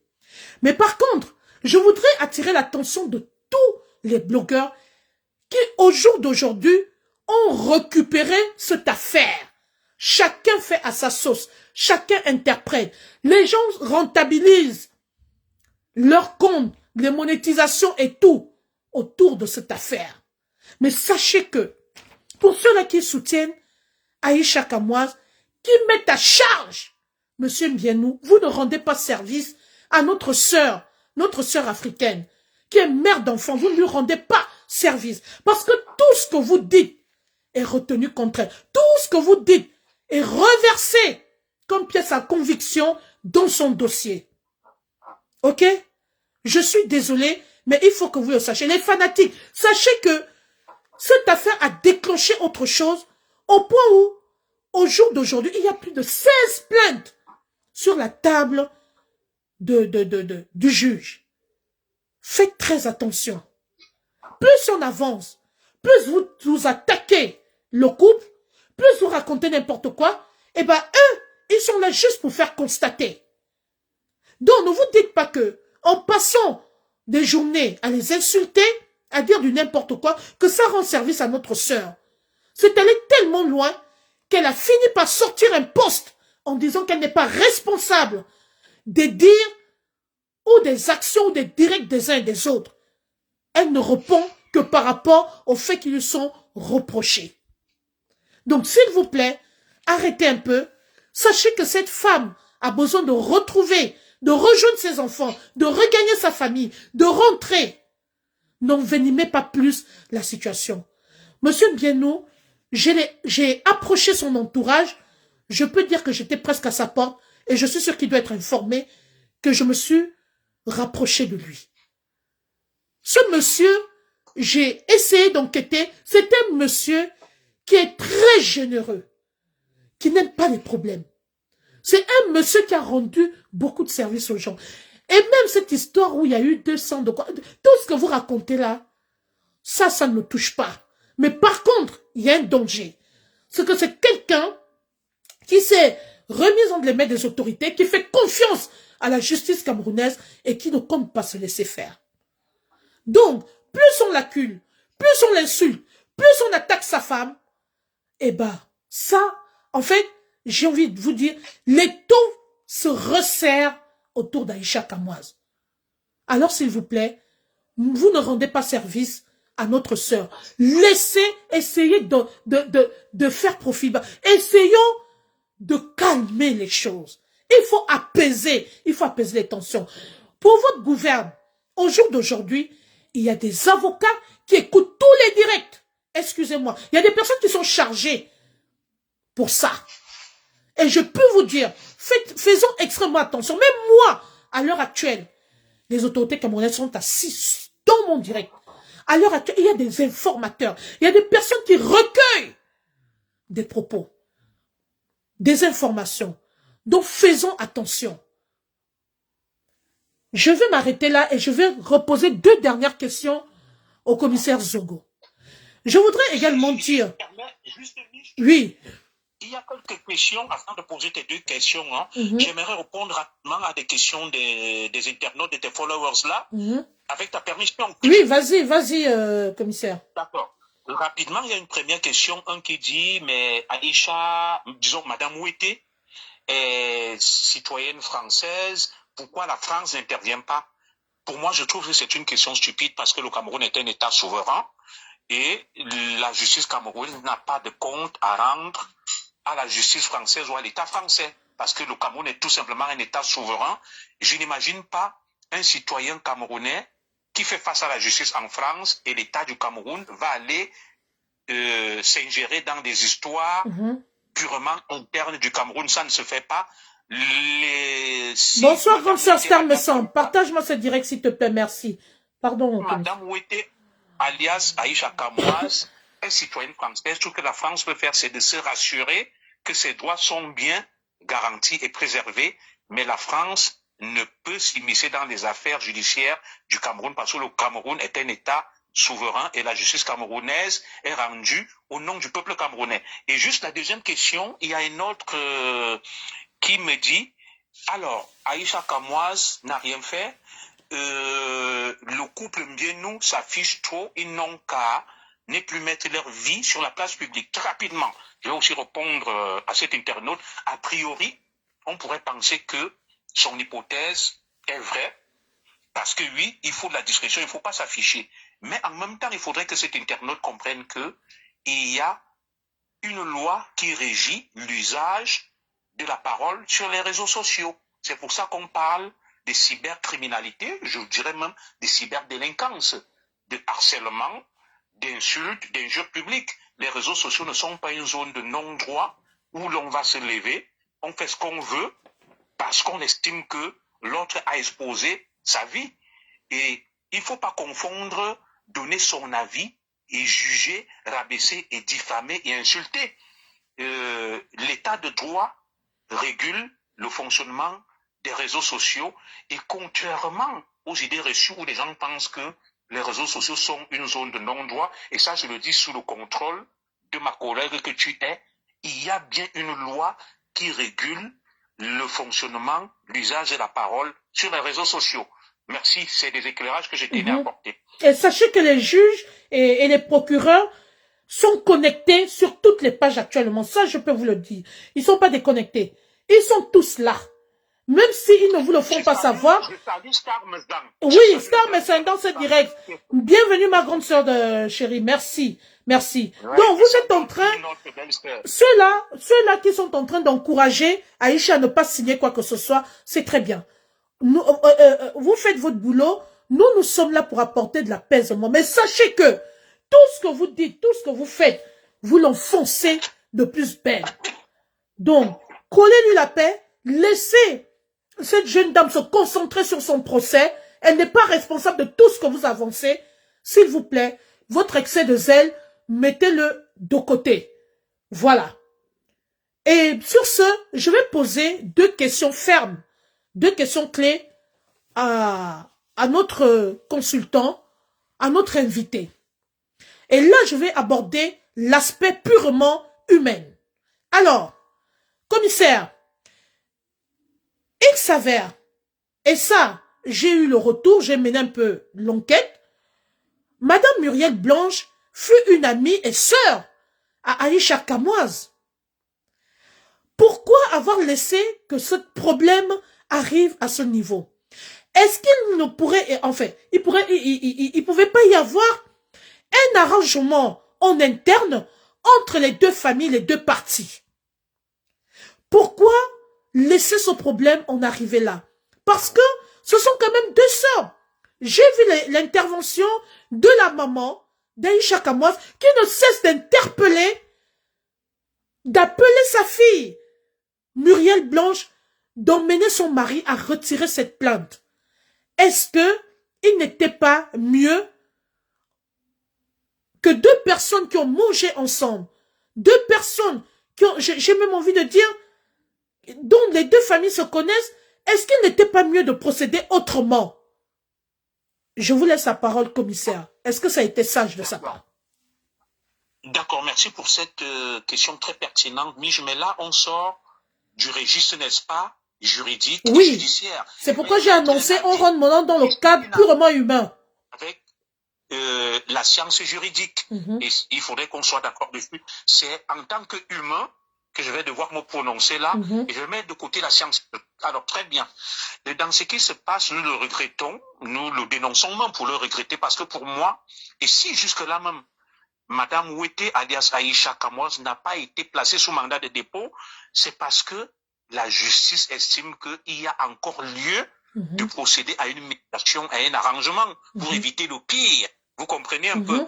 Au-delà de ce que les profanes peuvent raconter qu'il y a des interventions, le dossier est lourd et tout, le procureur essaye, n'est-ce pas, tout au moins la justice, essaye de mettre en avant le côté humain afin d'éviter la catastrophe à cette jeune sœur. Parce que la justice n'est pas là seulement aussi pour cogner et frapper. Alors, pour revenir sur votre question, je pense que de ce que j'ai cru entendre et comprendre, Madame Ouetté, alias Aïcha Kamoise, et Madame Bienou, disons Muriel Blanche, ce sont des amis de longue date.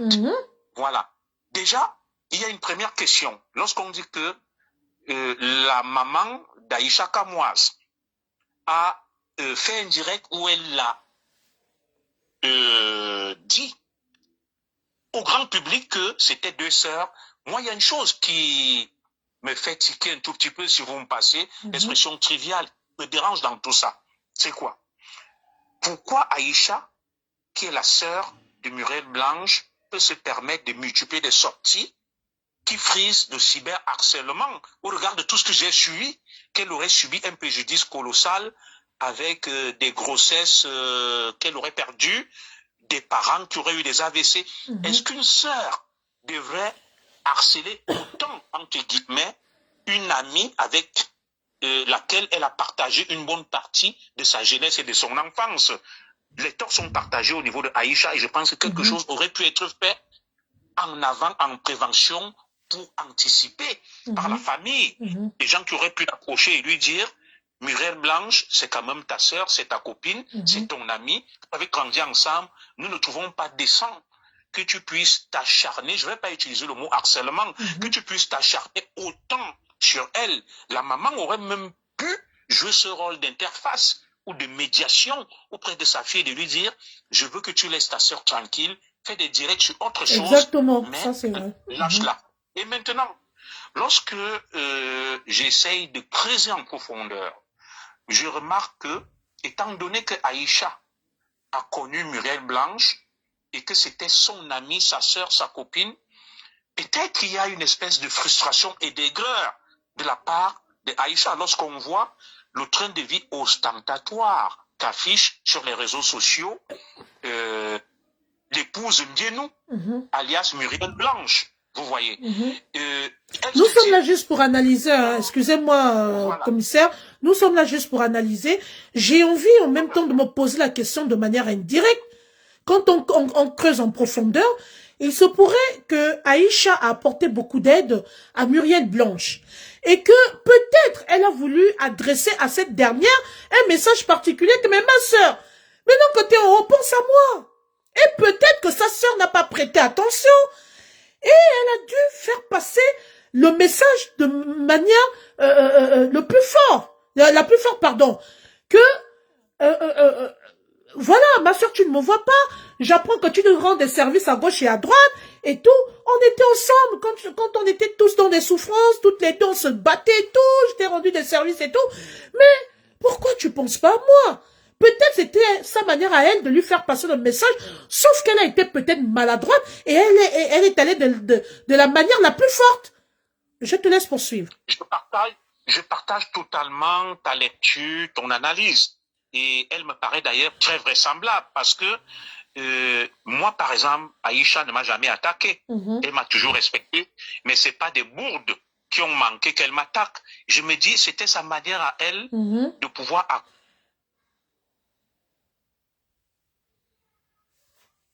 je suffis en rien l'acharnement. Peut-être moi, j'aurais été à la place de Muriel Blanche ou de M. Mbienou, qui est décrit comme quelqu'un de très généreux et de très reconnaissant, qui aide énormément. Alors, qui devrait même faire la publicité de cette télévision? Mais c'est Aïcha.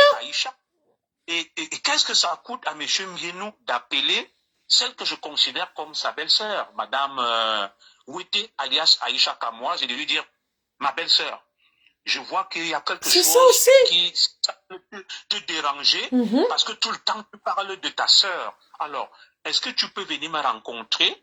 Je viens nous rendre visite à Dubaï où je vis. Et puis, il essaye un peu de lui donner quelque chose. C'est vrai, ce n'est pas du chantage, ce n'est pas du marchandage, mais à mon avis, c'est de la sagesse au regard, n'est-ce pas, de l'immense fortune de M. Mbienou et du train de vie ostentatoire qu'affiche Muriel Blanche. Ça, c'est purement un positionnement de sagesse. Hein. Ils ne sont pas obligés, tenus de le faire. Je pense qu'on n'en serait pas arrivé là si M.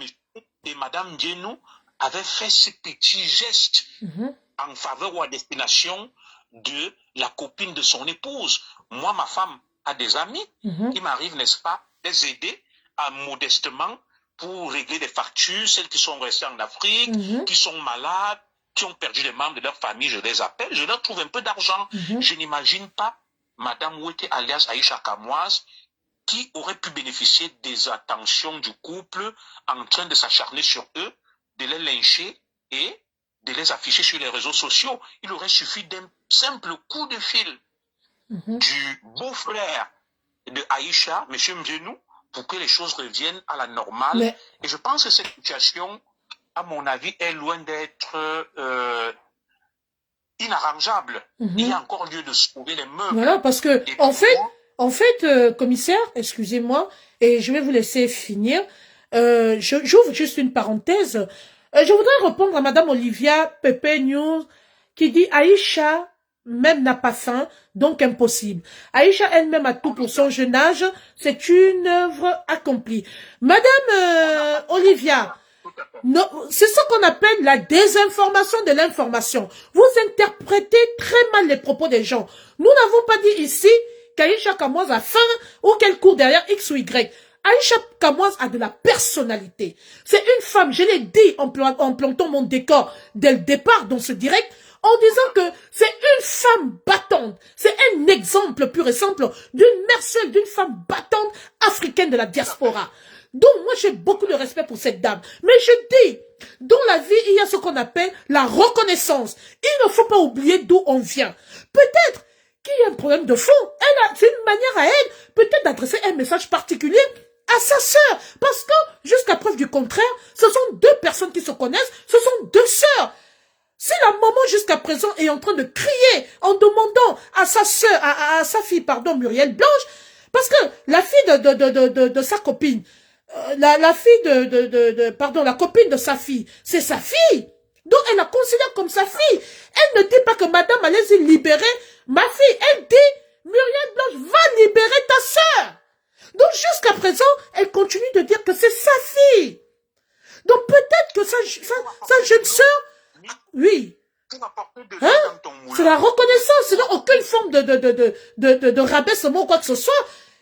C'est un message de fond que personne n'arrive à décrire. Juste, tu permets, Mich, le président Paul Biya, lors de sa campagne dans le Grand Nord, a reçu des cadeaux avec son épouse, du lamido de Rebouba. Est-ce que le président Paul Biya a faim? Non. Il n'a pas faim. Alors, est-ce que les hommes les plus riches du monde ont cessé de recevoir des cadeaux et de chercher l'argent? Oui, Aïcha est aisée, mais oui. Lorsqu'elle est sur les réseaux sociaux, elle fait des publicités, elle continue à recevoir de l'argent. Et je n'imagine pas que si on lui avait proposé de faire la promotion de cette télévision, moyennant quelque chose, elle allait dire non, je n'en ai pas besoin, je n'ai pas faim, je me suffis. On n'est jamais rassasié d'argent pour parler de manière triviale, ma sœur Mich. Et même quand elle fait les interventions par rapport à cette chaîne, elle a un intérêt particulier, elle défend quelque part cette chaîne. Peut-être qu'elle a été très maladroite, mais ne nous leurrons pas, commissaire. Aïcha Kamoua s'est beaucoup battue pour cette fille-là. Pour cette dame, elle a toujours défendu Muriel Blanche. Donc c'est sa sœur. C'est sa sœur. Elle a voulu adresser un message particulier, c'est aller dans tous les sens et ça a tourné au vinaigre. C'est ça le vrai point. Oui, Aïcha a tout simplement, si vous me passez l'expression, pété un plomb, un câble. Voilà. Moi, humainement, je la comprends, mais sans justifier ce qu'elle a fait. Je dis, je comprends, mais sans justifier ce qu'elle a fait. Je ne peux pas avoir mon ami qui devient milliardaire. Et nous me met aux oubliettes. C'est comme une forme d'ingratitude. Absolument. J'ai des camarades de classe. Je vais vous prendre l'exemple d'un. C'était un petit frère, j'ai fait terminal avec lui. Il a ouvert une télévision, MT, quelque chose. Mon Yamsi, il a la Feka Foot. C'était milliardaire. Et je dis toujours à ma femme, je ne comprends pas ce petit frère. Il vient ici en Europe, il ne peut même pas me passer un coup de fil. Pourtant, c'était un jeune frère. Nous avons fait terminal ensemble au lycée de Mbankomo. Mais moi, comme j'ai quand même des capacités me permettant de me lever, je regarde ça, j'observe, je dis, mais c'est pas possible. À nous tous, nous sommes des humains. On peut avoir un ami devenu milliardaire, ministre. J'ai beaucoup d'amis qui sont des commissaires divisionnaires, qui sont aisés. Ben, je me dis toujours, ah, mais lui, il pense plus à la bonne vieille amitié. Mais tout le monde n'a pas les mêmes capacités lui permettant de prendre la hauteur et de s'élever. Mais comment dirais-je là, ce sentiment, ce ressentiment et cette frustration peut être humaine, est normal. Bien sûr. Si moi demain j'apprends que Michcom est devenu ministre au Gabon, ou si toi tu apprends que je suis devenu ministre au Cameroun, et peut-être tu as des difficultés, on se bat ici, peut-être tu as un salaire de 3 000, 4 000 euros, et tu dis, mais j'ai mon ami qui est ministre, il vient ici, il ne peut même pas me donner 1 000 euros. Ça fait mal. C'est normal que tu sois plus. Bien sûr. Et que tu m'en veuilles. Bien sûr. C'est humain. C'est humain. Peut-être qu'elle ne le demande pas publiquement, mais vous ne savez pas ce qu'elle ressent. Même quand elle a été, elle a essayé de parler, elle dit, c'est qu'elle touche.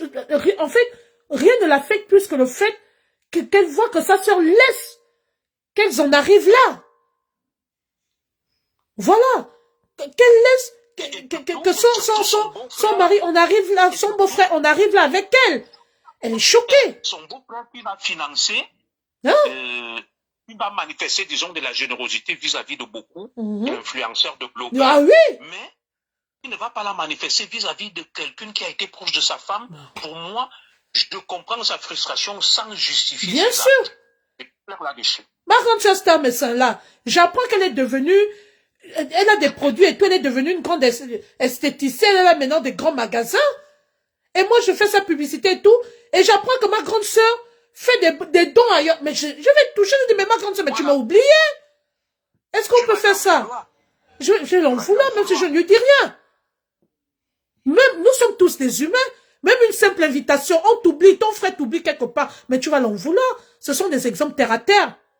Donc, bref, nous sommes souvent au quartier. On me dit toujours, mais vous voyez le gars là, son frère est milliardaire, mais il misère.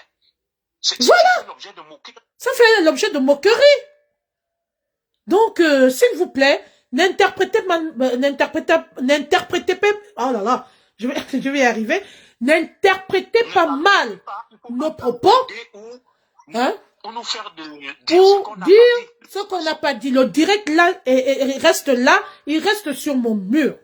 J'ai dit, et je réitère, et je l'assume.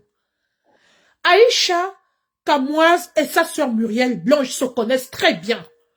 Et elle a voulu adresser sûrement, j'ai dit bien sûrement, un message à sa sœur. Sauf que c'est allé dans tous les sens, et elle a été maladroite, Et ça a causé des dégâts collatéraux. Pourquoi c'est allé dans tous les sens? Il faudrait qu'on aborde aussi, Et pourquoi c'est allé dans tous les sens? Il y a des gens qui enveniment, tu l'as dit. Exactement. Dans cette affaire, il y a beaucoup d'intrus. Dans cette affaire, les gens se font du beurre. Ce sont les gens qui enveniment et qui dramatisent cette affaire. Oui, en se servant du drame de Madame Ouété alias Aïcha pour faire du buzz, pour capitaliser sur leur page. Bien sûr, ça va rentabiliser. On a l'impression de vouloir l'aider. En réalité, ils sont en train de l'enfoncer. Ce sont des méchants qui ne font que l'enfoncer dans ce qu'on appelle le tribunal numérique virtuel. Et c'est 9+, le couple bien nous. Donc, mon commissaire, moi, je vais te libérer. J'ai déjà pris beaucoup de temps. Avant de partir aussi, oui. je vais parler à Justement, c'est ça que je voulais te dire. Attends, je vais te lancer. Je voulais dire ceci. Je remercie le commissaire Zogo d'être venu dans ce direct. Parce qu'on avait besoin, vous savez, on n'a pas la science infuse. À chacun son domaine. Moi, je ne suis que journaliste et analyste. Lui, c'est un homme de loi et de droit. Donc, il est bien placé pour nous clarifier sur beaucoup de choses en ce qui concerne le droit pénal et ce qui concerne effectivement la loi. Vous avez vu qu'aujourd'hui, il nous a recadré, il a reconstitué les faits et il a dit ce qu'il fallait dire ce soir. Alors, commissaire, je vais devoir vous libérer, mais avant, je voudrais que vous adressez un message particulier. Parce que nous sommes là, le but dans ce direct, la conclusion de tout ce qu'on fait là, c'est qu'on trouve un terrain d'entente, qu'il y ait apaisement. Parce qu'en dépit de tout, Monsieur Mbienou, envoyez le direct là à Monsieur Mbienou. En dépit de tout, ce monsieur est humain. Et il a un grand et bon cœur. Je sais de quoi je parle. J'étais presque à sa porte. Et je sais qu'il doit être au courant que je cherche à le contacter. Quand je fais le tour de tout son entourage, on dit qu'en principe, il est à bout. Et c'est une situation qu'il a supportée pendant longtemps. Mais c'est la goutte d'eau qui a débordé le vase. Et jusqu'à lundi, il avait accepté de retirer la plainte. Niet était l'autre côté, l'équipe adverse, la partie adverse, qui a décidé de ne pas respecter ce qu'il avait proposé. Lui, pour lui, il allait retirer la plainte. Donc, Monsieur Mbienou, s'il vous plaît, je vais demander au commissaire Zogo de vous passer un message particulier. Les découpeurs des vidéos, prenez cette partie, vous allez donner à Monsieur Mbienou et à sa femme. Muriel Blanche, moi, je suis Mitch comme Even. D'accord? Journaliste gabonaise, je suis ce que vous faites. Vous n'êtes pas une personne méchante.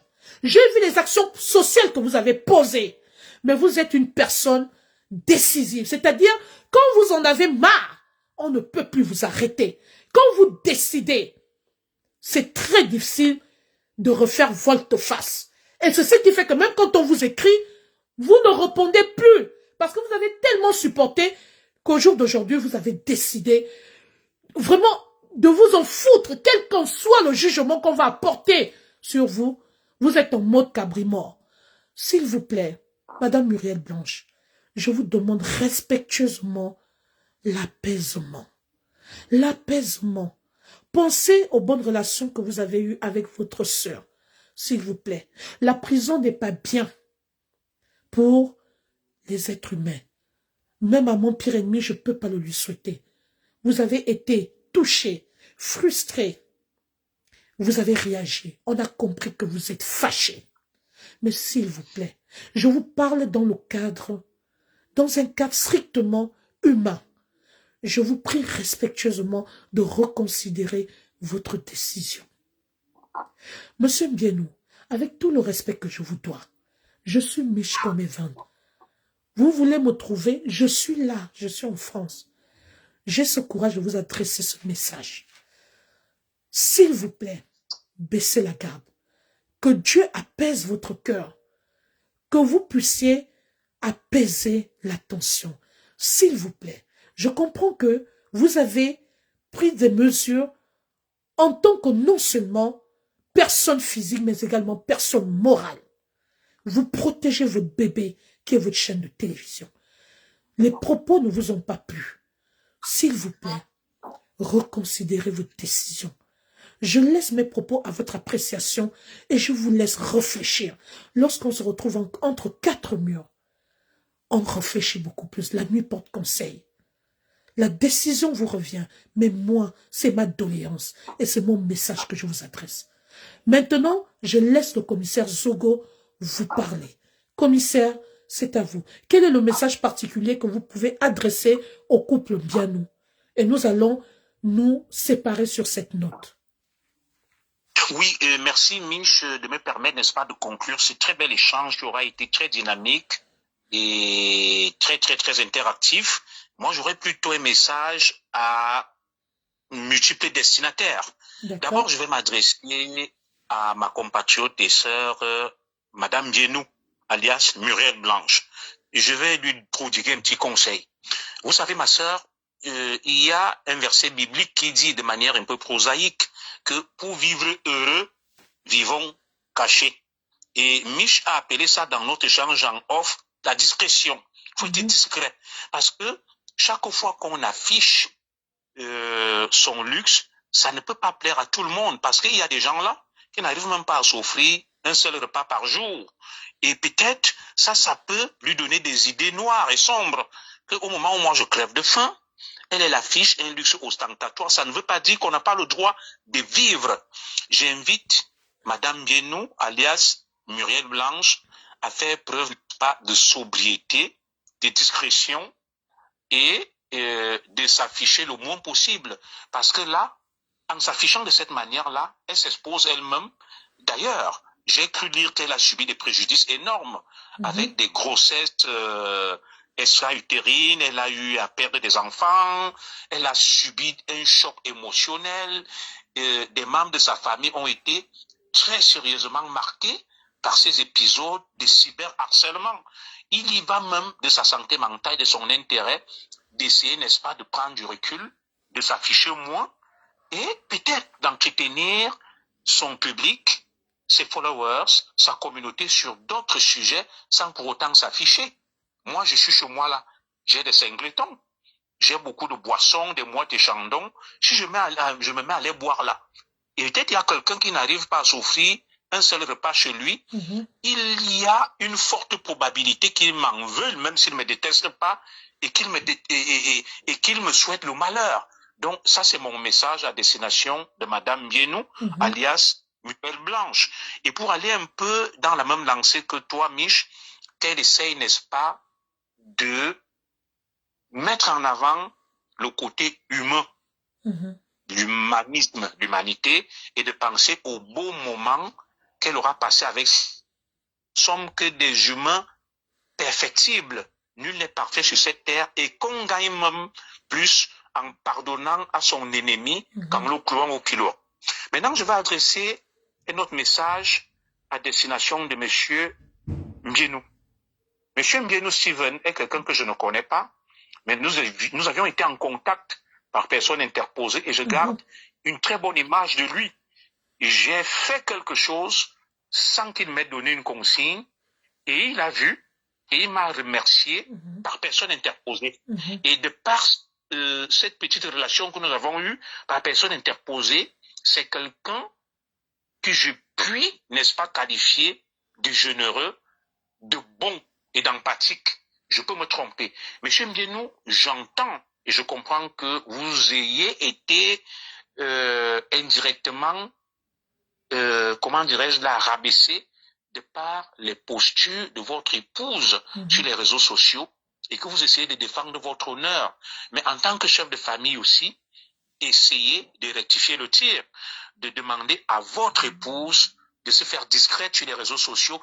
Il en va même de votre propre intérêt, de votre santé mentale, psychique et de celle de votre femme et de votre progéniture et même vos affaires aussi. Vous avez intérêt à ce que votre épouse se calme. Il faut essayer de lui donner des orientations. Vous voyez, moi, Madame Zogo, elle fait pas trop de direct. Lorsqu'il faut qu'elle fasse une sortie, il faudrait que ça soit validé. Ce n'est pas tout simplement parce que je suis un macho ou j'empêche à Madame Zogo de s'épanouir et de s'émanciper. Les réseaux sociaux sont une mare à crocodile. Et lorsqu'on s'expose, lorsqu'on s'affiche, on subit toujours les répercussions et les conséquences.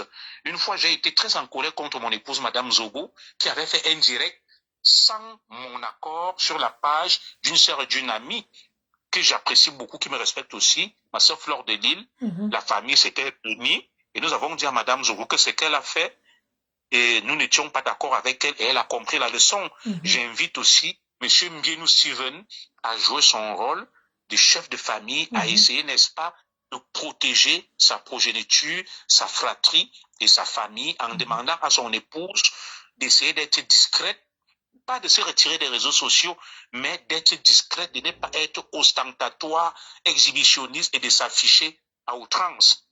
Et je donnerai un autre conseil à tous ceux qui jouent les Robins des Bois, croyant défendre Madame Ouete alias Aïcha Kamoise, mais qui sont plutôt en train de l'enfoncer, sont plutôt en train de la conduire vers les abîmes, parce que même si Monsieur Mbienou Steven avait l'intention d'œuvrer pour la conciliation, un arrangement, il ne peut que se radicaliser par rapport à ce que j'appelle un barreau d'honneur. Oui, son honneur, oui, pour son honneur qui est en jeu. Oui. Veut le défier et cela dessert énormément la cause de notre sœur Aïcha Kamoise, de son vrai nom, Madame Ouete. Et je ne sais pas si dans la famille de Madame Ouete, il n'y a pas de personnes ressources susceptibles de frapper le poing sur la table et de demander à tous ceux qui veulent profiter de ce conflit entre Madame Ouete alias Aïcha Kamoise et sa sœur Muriel Blanche pour envenimer, pour mettre de l'huile sur le feu tout en faisant semblant de plaider pour sa cause, d'arrêter. Il faut qu'on leur demande d'arrêter et de permettre à ce qu'il y ait une issue favorable pour tout le monde dans cette affaire. Aïcha Kamoise elle-même, si elle m'écoute, je lui donne ce dernier conseil. Elle est une consoeur, elle est une collègue. Nous sommes tous des blogueurs, des lanceurs d'alerte, des influenceurs. Mieux vaut un mauvais arrangement qu'un bon procès. Mieux vaut une mauvaise paix qu'une bonne guerre. Il n'y a jamais de bonne guerre, il n'y a jamais de bon procès. Et je l'invite également à afficher profil bas, à ne pas écouter ce que les avocats sont en train de lui imposer comme démarche. Et les avocats, ce sont des commerçants qui travaillent leur argent. Je vais vous raconter une petite histoire. Lorsque j'ai eu des problèmes, et c'est par là que nous allons chuter et sortir, dans la police, j'ai pris un collège d'avocats. Ils étaient à peu près 5. Et je payais leurs honoraires. Hein. L'avocat, il ne travaille pas pour rien. Et il faut payer ses honoraires. C'est un commerçant qui doit déclarer ses impôts. Et qu'on sache que, comme Aïcha là, il y a une première procédure qui consistait à la défendre lors, n'est-ce pas, de son interpellation et de sa garde à vue. Elle doit payer les honoraires de cet avocat. Maintenant, si jamais elle est placée sous mandat de dépôt et que l'avocat décide d'engager une deuxième procédure pour obtenir sa liberté conditionnelle ou provisoire, c'est une deuxième procédure. Elle devra également payer les honoraires de l'avocat. Alors, les avocats sont dans leur rôle de t'amener à rallonger, à prolonger la procédure afin qu'ils puissent engranger le maximum de profit possible. Alors, mes avocats, qu'est-ce qui s'est passé? Lorsque j'ai été révoqué injustement la police, ils m'ont rassuré qu'on va te défendre, on ne va jamais, on va te rétablir et tout, jusqu'à ce que le pire arrive. Quand le pire est arrivé, ils ont tenu notre discours, ils m'ont dit, bon, maintenant le pire est arrivé, on va se battre pour autre chose. Et dans tout ça, ils me facturaient des honoraires. Et c'est Aïcha Kamoise, de son vrai nom, Madame Ouete, qui, à la limite, subit le préjudice et paye les pots cassés pour parler comme au quartier. Les petits-enfants sont abandonnés à eux-mêmes. Ces activités sont arrêtées en stand-by. Et son image a été sérieusement écornée, quoi qu'on dise. Elle est désormais cataloguée comme étant une rabat-joie qui s'attaque aux gens, qui pratiquent le cyberharcèlement, qui insulte publiquement des gens, qui diffament, alors que peut-être elle est sous un autre registre. On dit toujours que seuls les imbéciles refusent de changer. Nous tirons toujours les leçons de ce qui s'est passé. Et ceux qui parlent là, tant qu'ils n'ont pas été confrontés à un procès, parce que toi, tu es ma sœur, tu connais les péripéties. Mais bien sûr. devant la justice ou je me retrouve devant le tribunal correctionnel de Versailles, le juge m'appelle prévenu et il me lit ce que j'encours comme peine. Je me suis dit, hé, donc, j'ai risqué gros comme ça. Et maintenant, ceux qui insultent M. Mbienou, qui enveniment cette histoire, qui sachent que, en matière, n'est-ce pas, de cybercriminalité, vous pouvez être poursuivi partout où vous trouvez dans le monde. Il suffit que M. Mbienou prenne un huissier qui va constater les propos diffamatoires, infamants, insultants. Il a votre nom, votre adresse, il vous colle une citation directe. Et je vous dirai quelque chose, Mich. Il y a un prisonnier qui est un cousin, qui est au Cameroun, qui a été condamné, M. Zogwandela. Il m'a porté plainte en France, étant en prison à Kondengui. On m'a convoqué, citation directe, devant le tribunal correctionnel de Versailles. J'ai risqué gros, j'étais obligé de prendre Maître Ndoumou. Imaginez donc un milliardaire comme Steven Mbienou. Je me dis même que Steven Mbienou est gentil. Parce que si quelqu'un qui est en prison comme Achille Zogwandela me secoue, on me convoque, à plus forte raison, Mbienou qui est un milliardaire connu, il suffit de 3 000 € pour mettre en difficulté quelqu'un qui t'a insulté, qui t'a diffamé sur les réseaux sociaux.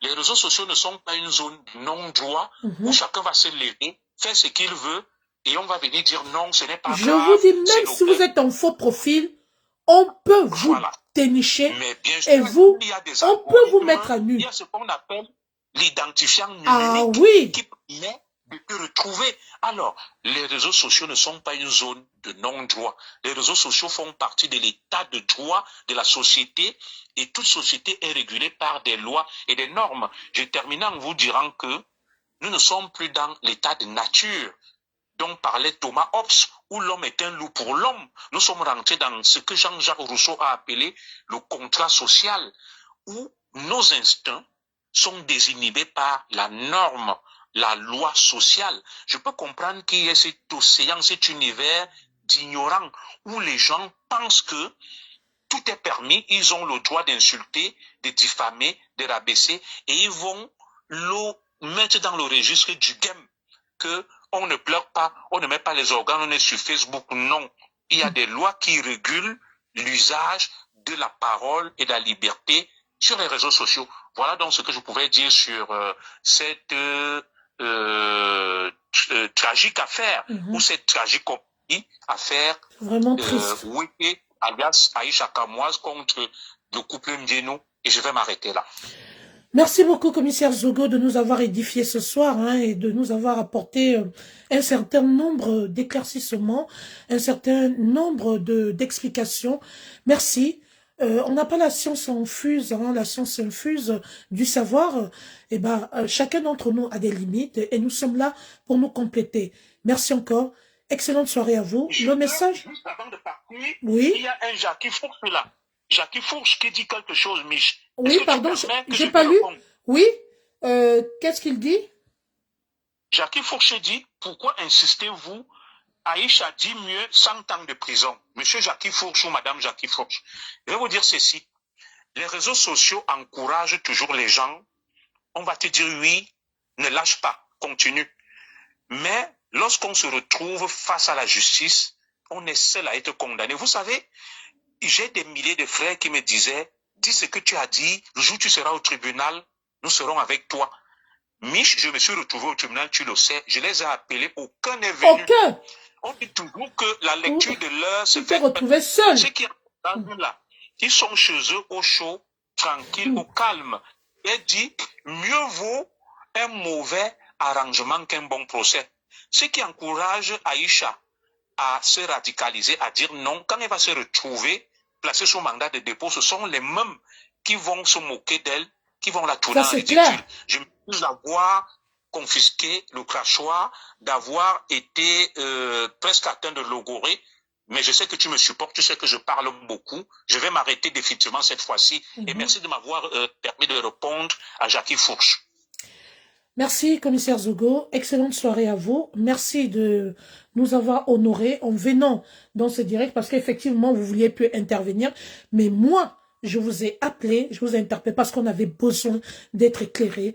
On avait besoin d'être, je vais dire, structuré dans cette affaire. Merci encore. Excellente soirée à vous. Au revoir. Au revoir, merci. Voilà. Qui commence bien, finit bien. Tout a été dit. Tout a été entendu. Les analyses ont été faites.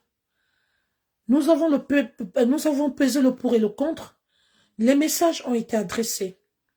Moi, personnellement, je ne souhaiterais jamais le malheur à Aïcha Kamoise. Parce que ce qu'elle vit en ce moment est très difficile. Oui, c'est vrai. C'est une lionne. C'est la mère des lions et des lionnes. Mais seulement, ce qui est sûr, c'est que ses enfants lui manquent. Les enfants sont encore mineurs. Même si elle a dit qu'elle ne signe pas cet engagement, ce document, moi je pense à ses enfants. Je pense à ce qu'elle vit en ce moment, qu'on ne peut même pas souhaiter à son pire ennemi.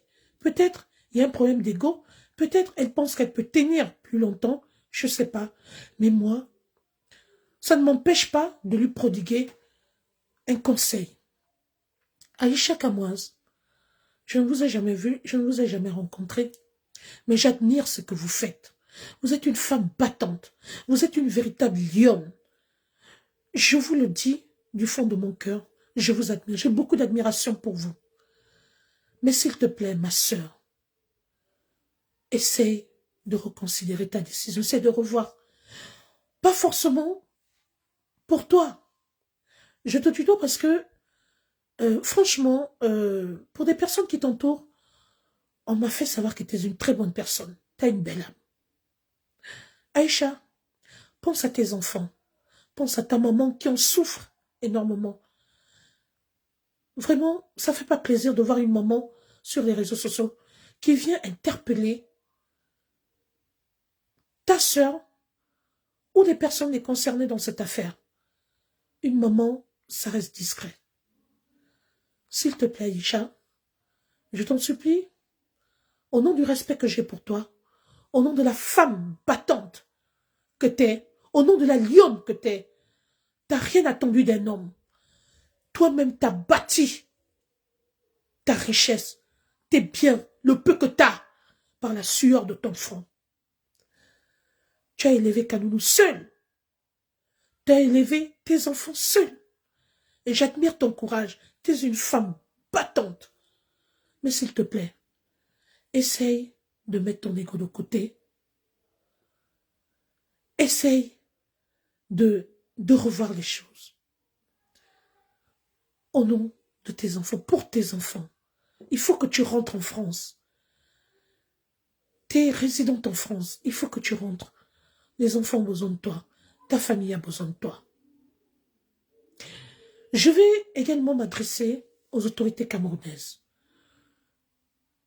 Avec tout le respect que je vous dois, chères autorités, je vous fais confiance. J'espère que vous allez bien traiter ce dossier.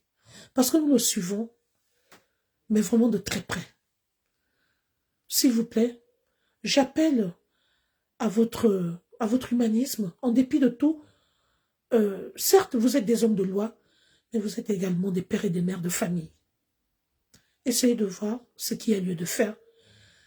Mais si vous pouvez éviter à cette jeune compatriote qui n'a que pour père et mère ses enfants, j'ai envie de dire ses enfants n'ont que pour père et mère elle, s'il vous plaît, essayez de voir ce qu'il y a lieu de faire, afin de trouver l'entente entre les deux parties. Comme je le disais tantôt, nous allons arrêter ce direct. Et je m'appuie encore. Je me retourne encore vers M. Mbienou, avec tout le respect que je lui dois. Quelqu'un vient de me dire, Aïcha Kamoa sera libérée demain avant 12 heures. J'espère que c'est une très bonne information. J'espère que ce n'est pas une information erronée. Parce que si cette information est fondée, je rends gloire au Dieu Tout-Puissant. Je rends gloire au Dieu Tout-Puissant. La prison n'est bien pour personne. Il faut qu'elle rentre, il faut qu'Aïcha soit libérée. S'il vous plaît, chères autorités, libérez Aïcha. S'il vous plaît. Et je demande, j'appelle à la paix Je demande l'apaisement. Que Dieu apaise le cœur de M. Mbianou. Le monde est petit. Le monde est très petit. Seules les montagnes ne se rencontrent pas. M. Mbianou, j'ai entendu parler de vous. Vous n'êtes pas une personne méchante. S'il vous plaît, laissez votre jeune belle-sœur. La vengeance appartient à Dieu. Si, d'accord, Unisport Bafon. Oui. Merci, Unisport. Voilà, on vient d'avoir une très bonne information. Merci beaucoup, Unisport Bafon. Merci. Vraiment, ça apaise mon cœur. Et je peux avoir espoir. Monsieur Mbianou, s'il vous plaît, laissez votre jeune sœur. Si vous avez voulu lui faire une leçon, je pense que le message est passé. S'il vous plaît, passez à autre chose. Laissez tomber cette affaire. La justice appartient à Dieu. Ça se trouve, elle a compris. Et nous allons maintenant l'observer. Muriel Blanche, cette belle dame très intelligente, je vois un peu les séries qu'elle réalise, les téléréalités et autres.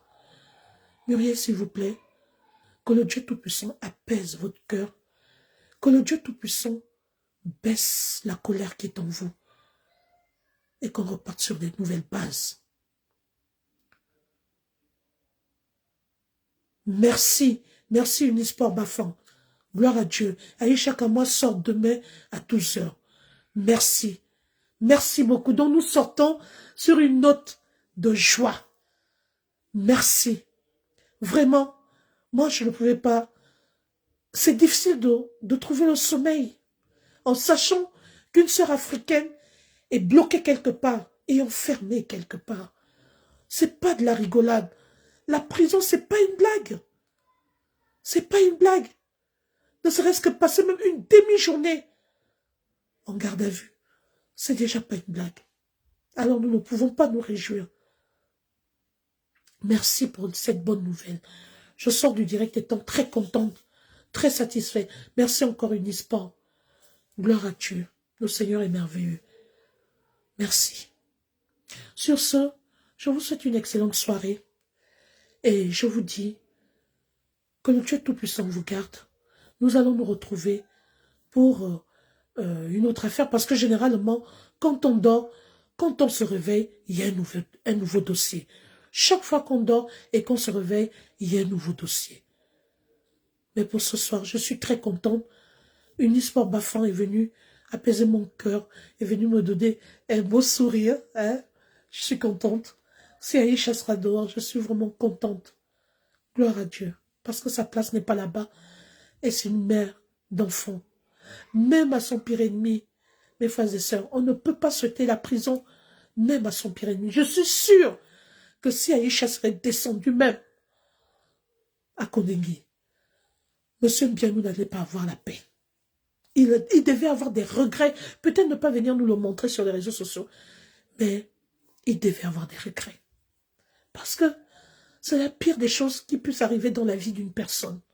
Mes frères et sœurs, on préfère même le bruit qu'Aïcha nous fait sur les réseaux sociaux tous les jours. On a toujours besoin des autres. On se complète. Si vous cherchez Mich comme 25-6 jours, vous commencez à me chercher. Si on vous dit là qu'il m'est arrivé quelque chose, personne ne va se réjouir. Donc s'il vous plaît, nous nous complétons. On fait notre bruit sur les réseaux sociaux. C'est ça. Le monde est fait de tout genre de personnes. Mais on ne peut pas souhaiter le malheur aux autres. Cette fille se bat. Ses enfants n'ont qu'elle. Alors on ne peut pas accepter ça. Voilà, merci encore. Unisport Bafan est venu changer le climat, l'atmosphère. Je suis contente. Vraiment, je suis contente. Et j'espère que demain, ça va se confirmer, qu'on pourra enfin voir Aïcha dehors. Merci encore au Dieu Tout-Puissant. Je rends gloire au Dieu Tout-Puissant. À lui revient la gloire et la puissance. Excellente soirée à tous. Au revoir.